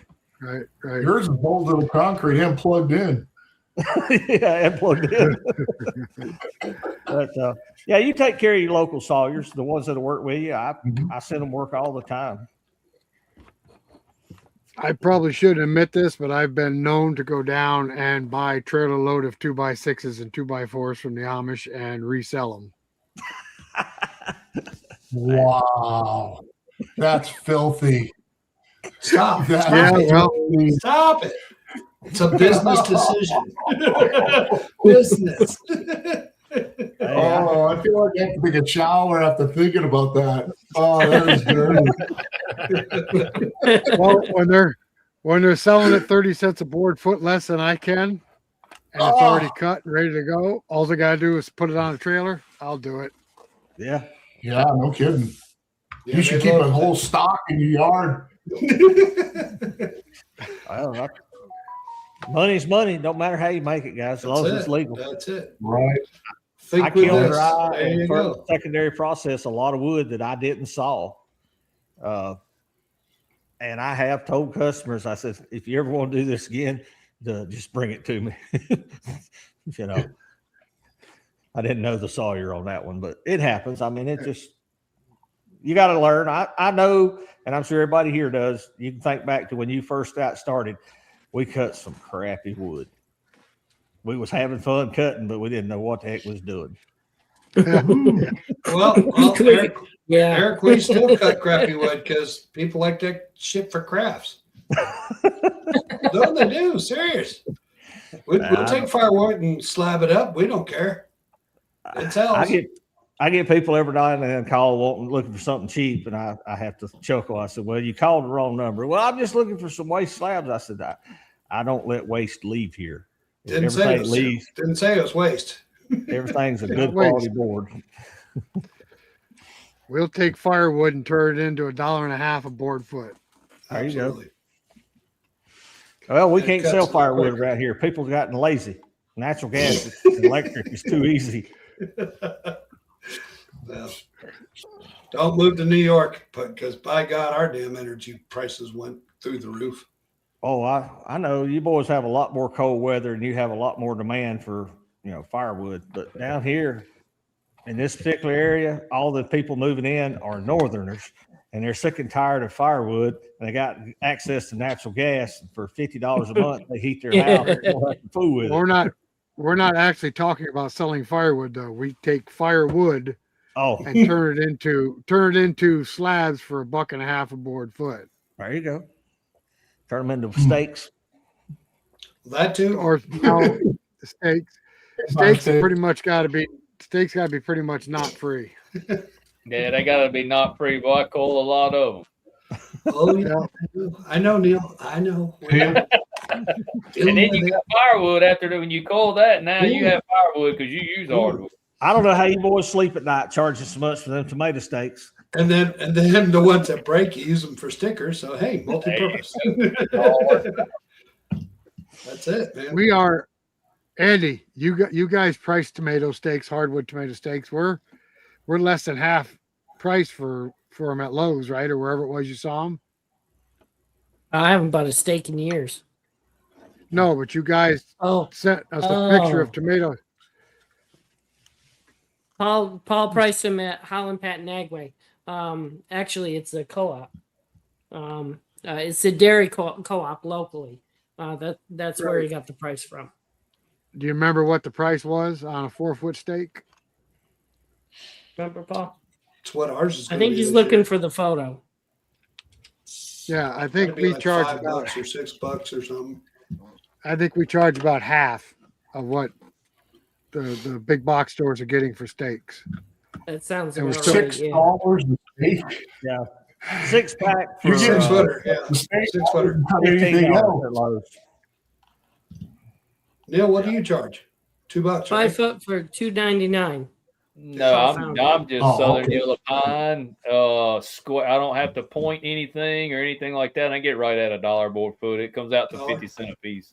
Yeah, we get $4 board foot for ours. So Yeah, ours Yeah, is pretty close to $4 a board foot. I'm just pine, and like I say, he used. He sometimes he gets 2 years out of them, but I mean it's between 10 and 20,000 every January. He puts the order in.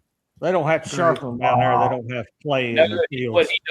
what he does. I mean, it's a lot of red clay and stuff they farm in. But they turn their water systems on in the fields to that because everything's already planted, and they use the plastic and the irrigation in the under the plastic. So they'll go in there and turn the water on for a day or two and soften the ground and go hammer them in. yeah, He told me that just the other day. I was like, how do you drive these things square in this hard dirt? And he's like, well, that's what we do. And it works out fine for them. What are you cutting? Inch by inch or? 1.125 by 1 1/8. It's just cutting stickers. Yeah, Yeah, that's right. But what We're I doing usually do, he likes them 5 quarter by 5 long. quarter. So I get a 15-foot log and cut it, stand it on the edge, and cut it all again, and then chop it twice with my chainsaw, and then count them and put them in the rack, band them, and haul them off. Oh, I'd cut them for that kind of money. Yeah. Like I say, you just take a log up there and cut it down 1.8 slabs, turn it up, and just And right 1 to the 1/8 bottom. again. And That's sometimes they get a little wild. You get some tension where one wants to pop and knock oh them yeah, over. those are fun. You stop and go ahead and chop them, count them, and then continue cutting on down. Yeah. Watch None them of curve them and turn down good money. go through them. I was thinking about doing that with my short oak. Any oak short logs, cut them into steaks. You won't be sorry. Yeah, you might be sorry. I know, but I might be on the verge of starting a firewood business. So I got to wait. And I get a buddy making his way this way from somewhere else in the world, and as soon as he gets here, might be starting a firewood business. So that's You're going gonna to do it with a derail. firewood processor, I hope. We're going to see. You're going to be a very interesting dynamic between us. He's going through some transition in life, So we're going to see what happens. So are you getting a roommate too and a partner? Well, he lives in his truck, so I don't think that he's gonna. He might want to come in and take a shower every now and then, but he's probably just going to want me to clear him a little place out back somewhere in the woods to put his truck, and he'll be fine. Oh Lord. Yeah, Yep. Russ, if you get into those hardwood steaks, you are not going to regret it, or you might. I don't know. Now, let We me got ask it. you guys this on those hardwood steaks. Are you selling them to homeowners, or are you selling more towards the commercial market? Because around here, Well, we got we- no commercial market. Well, it's been a little bit of both. We put it on marketplace as tomato steaks, and we sold a lot of those steaks as tomato steaks, but then we got hit with landscapers, construction companies. They all want hardwood steaks and nobody sells them. And then in the fall, we got hit with snowmobile clubs wanting them for signage. Oh, did So- you have to make them longer for the snow pack? 6 foot. We 6 foot. make them six. They're all 6 foot. That's And that's a good market up there for you guys. I mean, market my- snowmobile trails has got to be something that happens a lot. Oh, Lord, yeah, Well, quite a bit. we never. I told Tim if we sell 500 steaks, we'll be golden. And we sold 500 steaks on the first sale. Yeah. Oh, Rick, Lord. how do you sharpen them? He's got a We video. built- You need to watch it. Yes, we made our own sharpener.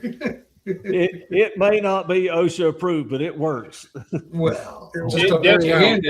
OSHA approved. There's Come on, a Eric. there's a company out there called Lumberjack Tools. They sell tenon tools and stake sharpener tools, and then you can buy an adapter so you can either put them on an electric motor or you can use them in a big 1/2-inch drill. 5/8 We shaft. mounted ours. We mounted ours on 3 horsepower gasoline motors, and Nice. they work. TP Harbor Freight. They work great. I think there's an endless business opportunity for steaks. I mean, when you speak of steaks, it's not just tomato steaks. It's like No. you say, landscaping. You got guys Yep. that form concrete that always use stakes. Yep. Construction Yep. guys, which they most of the time cut their own. The highway people use them for the fencing and stuff. Yeah, you have the silt fence. When they clear land, the government requires you to put a silt fence up for runoff to stop that. Exactly. Waterway or something. I mean, there's endless business opportunity for that if that's the direction you wanted to go.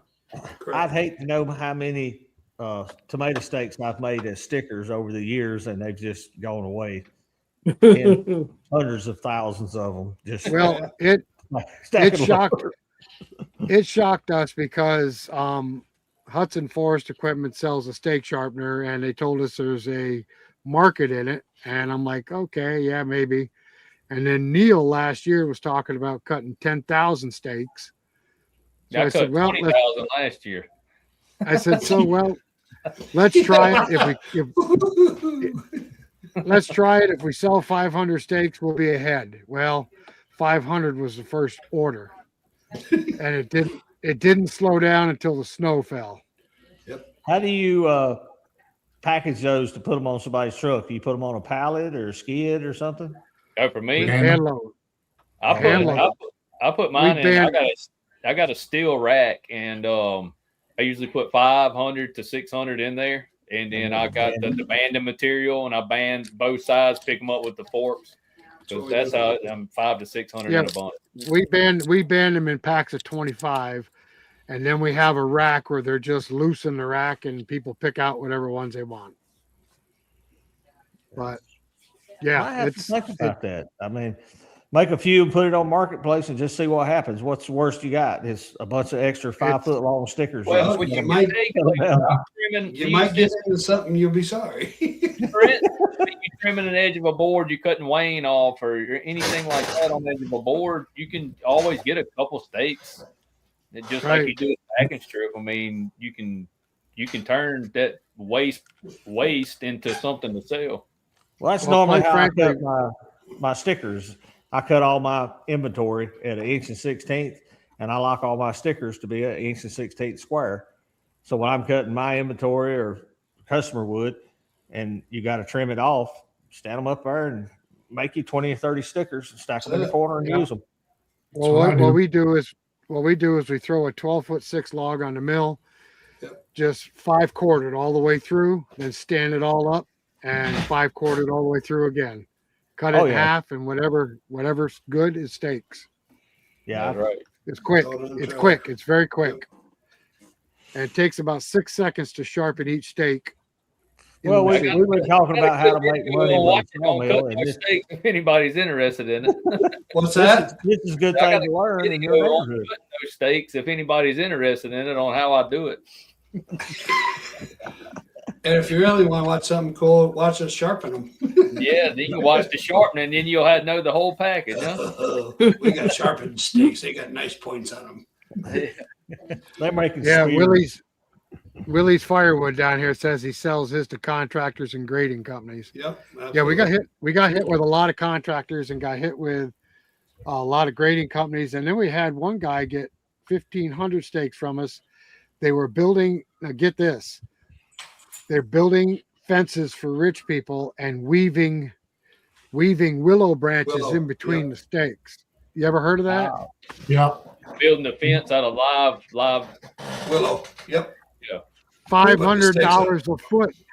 $500 a foot Wow. they charge to build those fences. Oh my Lord. Might be getting in the That's fence. insane. And then, Are they, and then are they we a seasonal had- fence? what's What's that? that? Are they a seasonal fence, or they last for a minute? Or No, it's I don't. They put them It's like a rich person thing. it's a rich person thing. I have no idea. They drive the stakes in the ground and then weave willow branches in between the stakes. Mhm. And then we Looks like had- crap. Party. Looks like crap to me, but I don't know. Somebody And then likes we it. had an order for 2,000 steaks for a marijuana growing place. I kid you not. hey, they need That's they need crazy. steaks too. I guess. Can't be Anytime crushing soon. our cannabis people. Hey, can we work out a trade? We're not that kind of show now. Now, Rick, we need No, to talk no, to your no. brother. No. I'm just joking. Yeah, I know. He spent not 10 minutes joking. with the guy. He spent 10 minutes with the guy. Next thing he wants to give him the steaks. I'm like, what's the matter with you? No. Negative, Ghost Rider. I wouldn't give nothing away. Well, maybe Better something not. else. I thought you said trade. We Trade did. for some finished product? We got some steaks. Matter of fact, we got some nice spruce this fall. Now you're Our talking. neighbor. We're I recognize that trading one. for steaks. Yeah, we're So cut Bill, steaks are for somebody. you working on? Or you have plans on offering planing with your new attachment on your mill?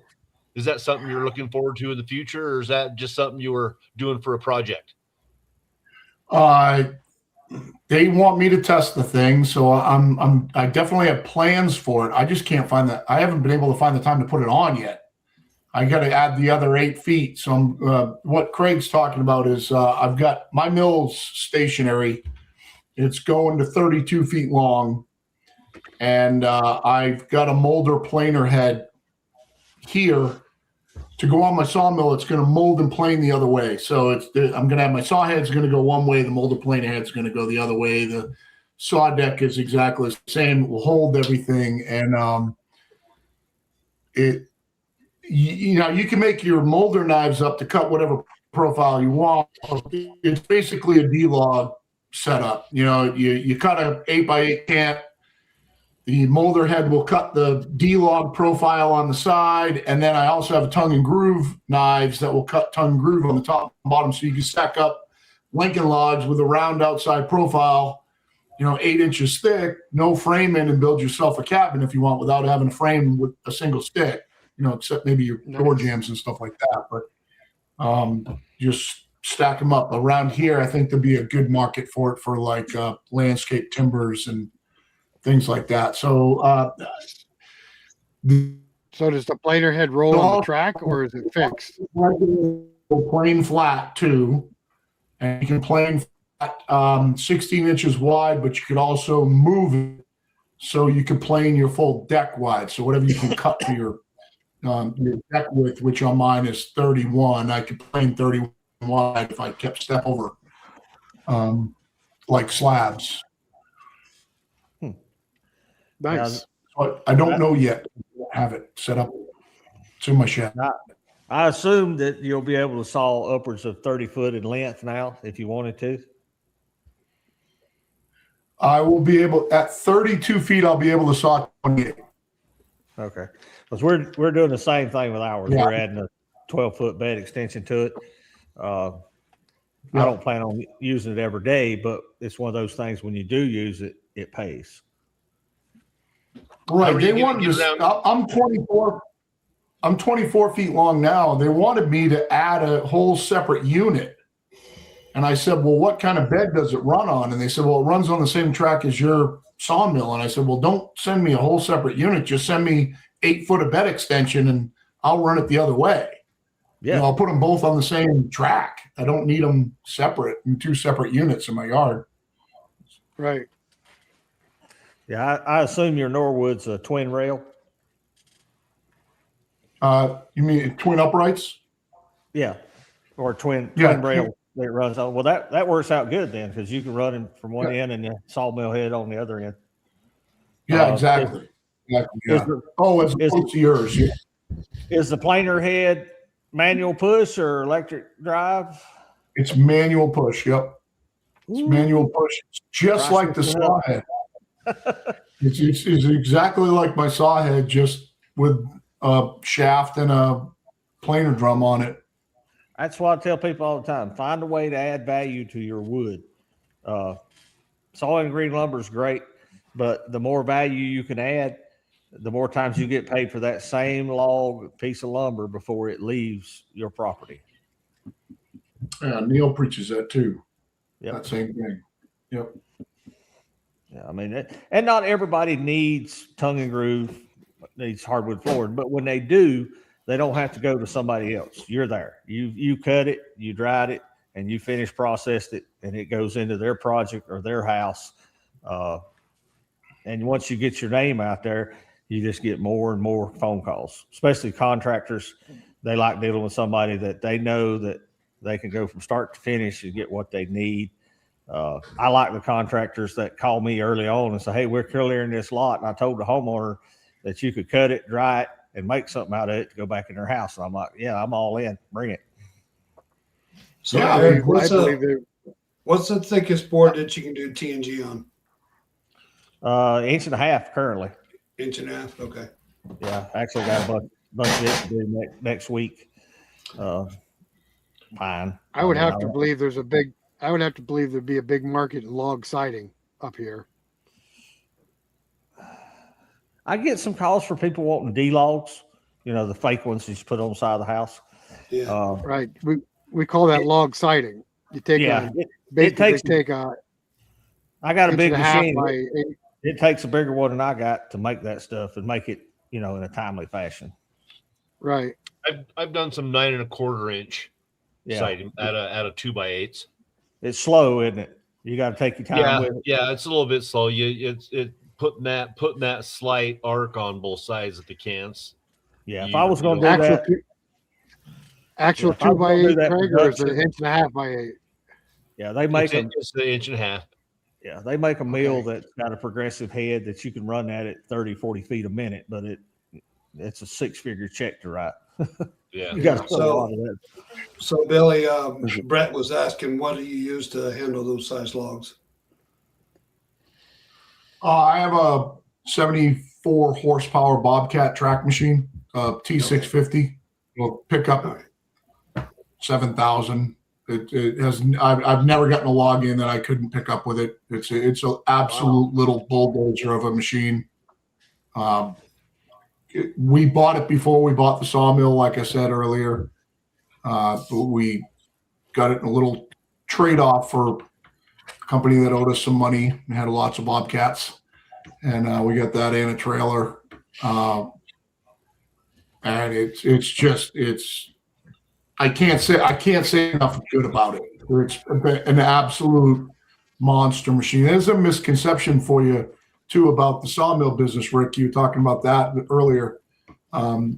If you think you're going to go out and you're going to buy a little Kubota LT35 and you're going to be moving logs around, I got news for you. They have Everybody does the same thing. Everybody goes out, they buy themselves a sawmill, they spend as little as they possibly can spend on the sawmill. And then the first thing that they do is they put the biggest damn log that they can find, or want to put the biggest damn log they can find on that sawmill and see if it'll cut it. But you got to have, I mean, if you think you're going to run anything less than 50, 60 horsepower and move logs around, it's not going to happen. Skid steer is a very good piece of equipment to handle. Right there, baby. Right there. That's what I move my logs with.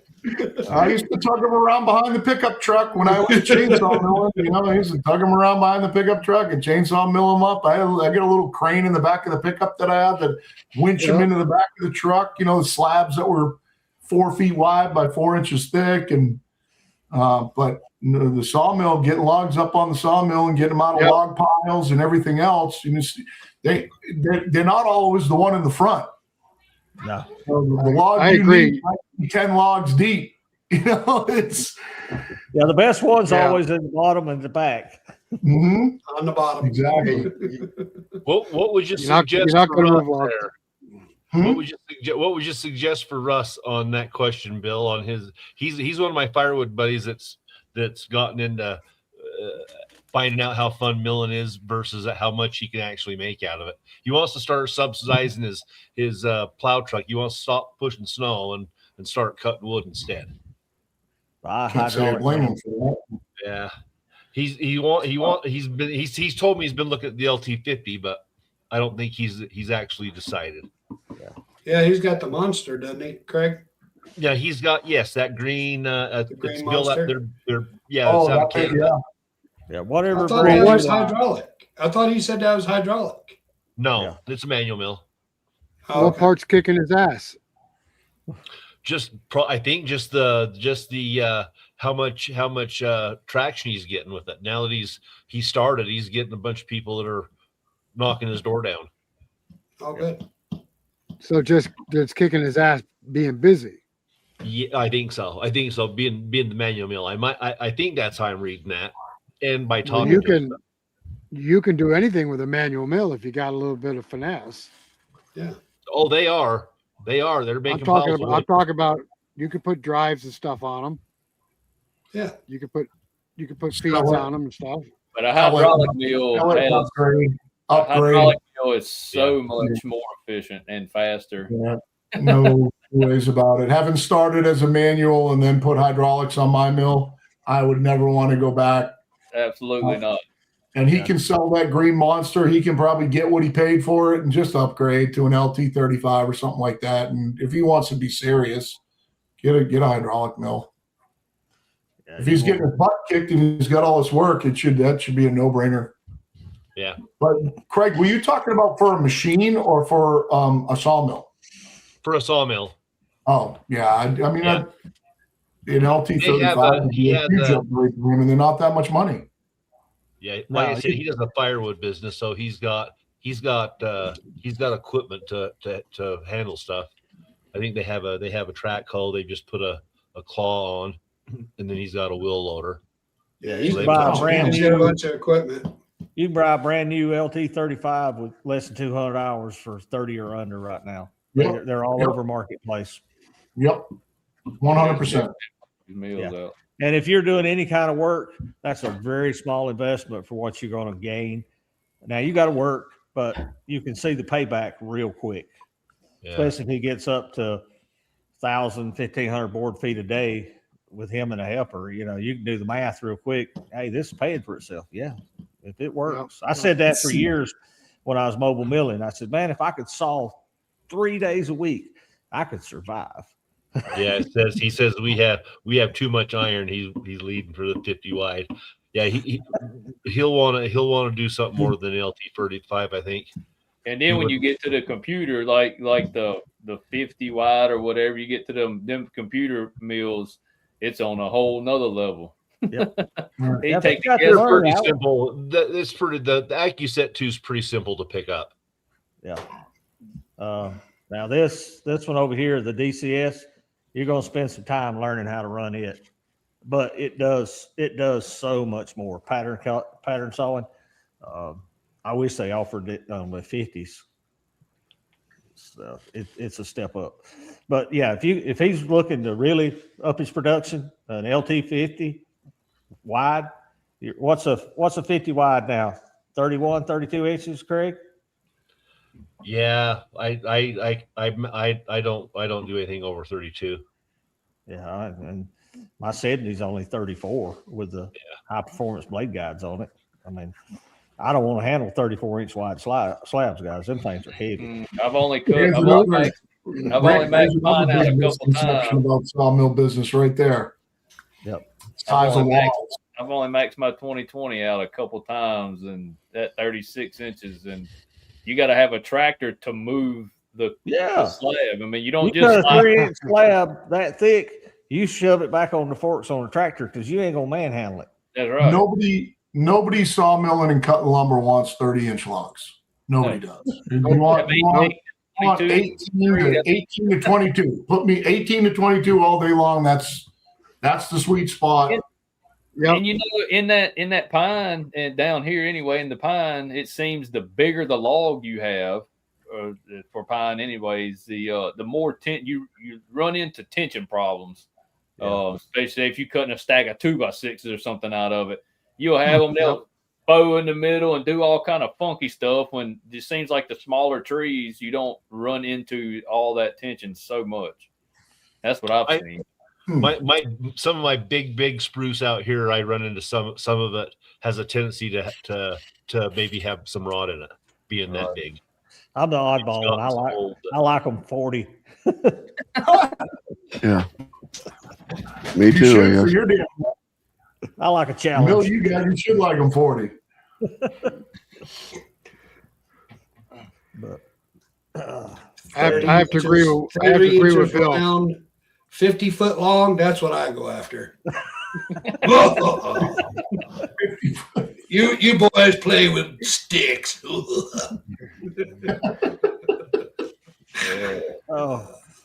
yeah, You guys he's kill me. You right. guys The kill me. perfect You guys size, kill me. 16 to 18 to 30, right in that range, is the perfect log. You can make whatever you want, 1x14, I got you, 1x12s, 12x12s. It's just big enough that you can cut everything that you always cut dimensionally. Yep. If you just want 1x6s, well, you could get 3 slabs of 6s and stand them up and go zoop, zoop, zoop, zoop, 3 at a time. Yes.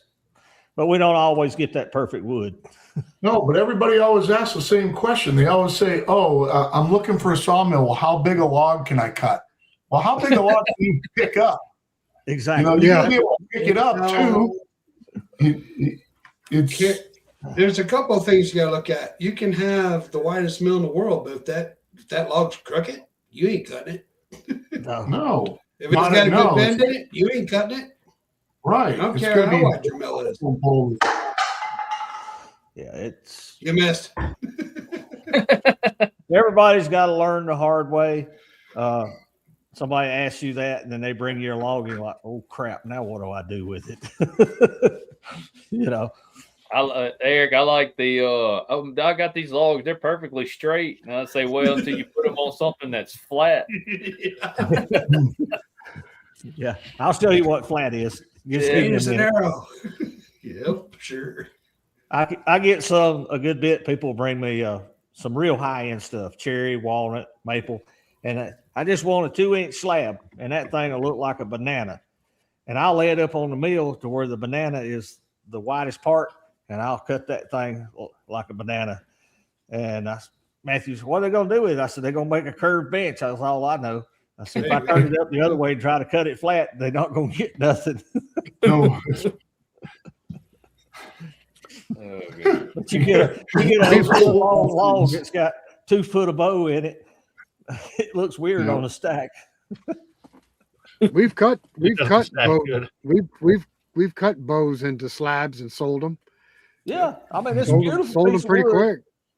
like I say, if somebody wanted to make a curved bench or a curved headboard, Absolutely. Yep. it's truly Yep. organic. It's the only way you're going to get it is somebody like one of us cut it for them. And, Yeah, know we who that cut a is, couple Rick? of ones like, what's that? You know who that is? Who? Brett. Hey, Yeah, Rick, he what knows about Brett. doing your upgrades? Oh, to yeah, your yeah, yeah. firewood Mill? Brett Miser. Brett Munson. Brett Mauser? He Uh, obviously knows you're into R&D. Yeah, evidently. they just can't leave well enough alone. I get, yeah. People get mad at me when they see me with a Something. welding. When I grab a welding helmet, everybody's like, oh, crap. Some of us. Grinder and paint. All right. What are you gritted What's about, that? Mr. Craig? I know what you got. I tried to get him to Mhm. frickin' I tried to get him to sandblast plain and orange for me, but he said that's the wrong department. I said I want think to you'd, come in here looking nice and orange. Yeah, well, be careful. Be careful what you ask for. Appreciate the stickers, All right. guys. Yes, we I'm got gonna yours ask- today. We appreciate that. Yeah, Two Brothers Outdoors. When did y'all start doing these?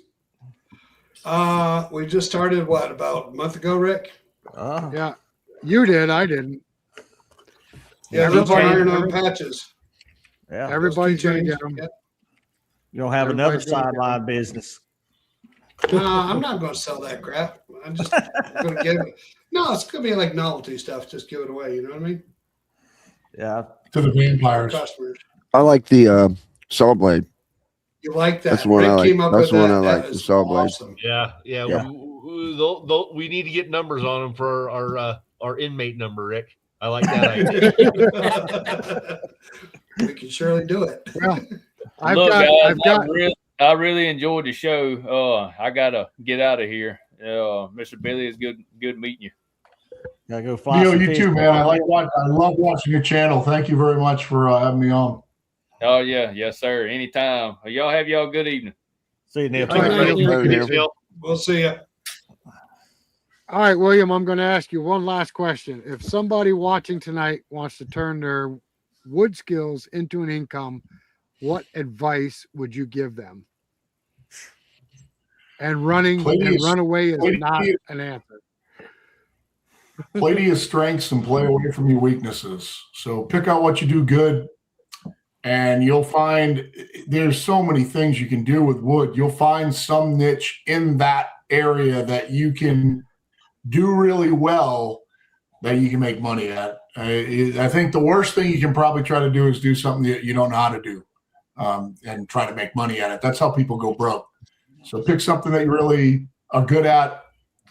If you're good at using a router, then get some templates and make some stupid little whales or kitty cats or whatever and paint them funny colors and sell them at the shop down the street. If you're good at chainsaw carving and carve chainsaw, but if you're good at chainsaw carving, don't go buy a sawmill.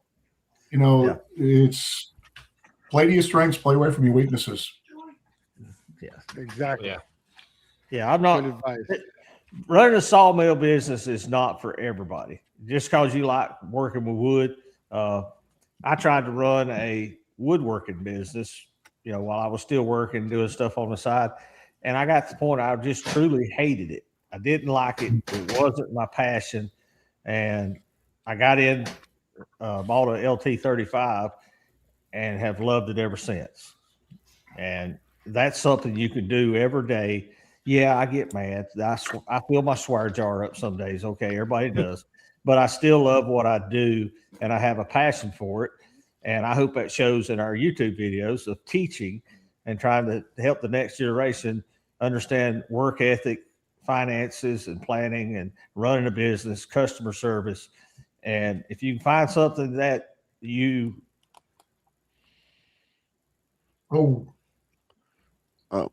by all means do it. I just realized Matthew was your son. I didn't even know until like your last video, like 2 days ago. I don't feel I just bad. thought he was a swamper. I go out with my dad all the time, and he's 80 years old, but he don't have a stitch of hair. He can't grow a beard, and I get called his freaking brother all the time.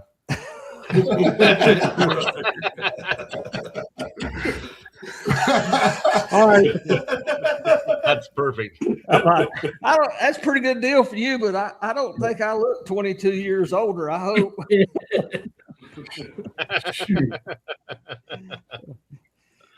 All right, guys. We appreciate everybody that came along with us tonight. Bill, we appreciate you joining us on the show tonight. And I think we had a pretty good show. Yes, Anybody sir. else got Absolutely. anything to say? Yeah, no, I want to appreciate Bill coming on there. I've met him at Bunyan, and what a great guy. This he's got a lot of great content and a lot of knowledge out there for sure. Yeah. The only thing we That's didn't great. cover tonight that we're really passionate about on this channel, guys, is buy American made. But everything every one of us is doing is making an American made product, and I'm super proud of that. Absolutely. Anybody else? That's it for me. I got nothing. All right, everybody. We appreciate you joining us tonight, and make sure you catch us on the third Saturday of every month, 8 o'clock Eastern Standard Time. All you guys hang in there for a minute. We'll see each other in just a second as soon as we close out the live stream. Thank you, everybody. Have a good night. Thanks for Good chatting night, in, people. everybody. Thanks, Thank you. Bill. Thanks. We want to thank everybody for stopping by the show tonight. And remember, it's the third Saturday of every month that we all gather and on the show. See you later, guys.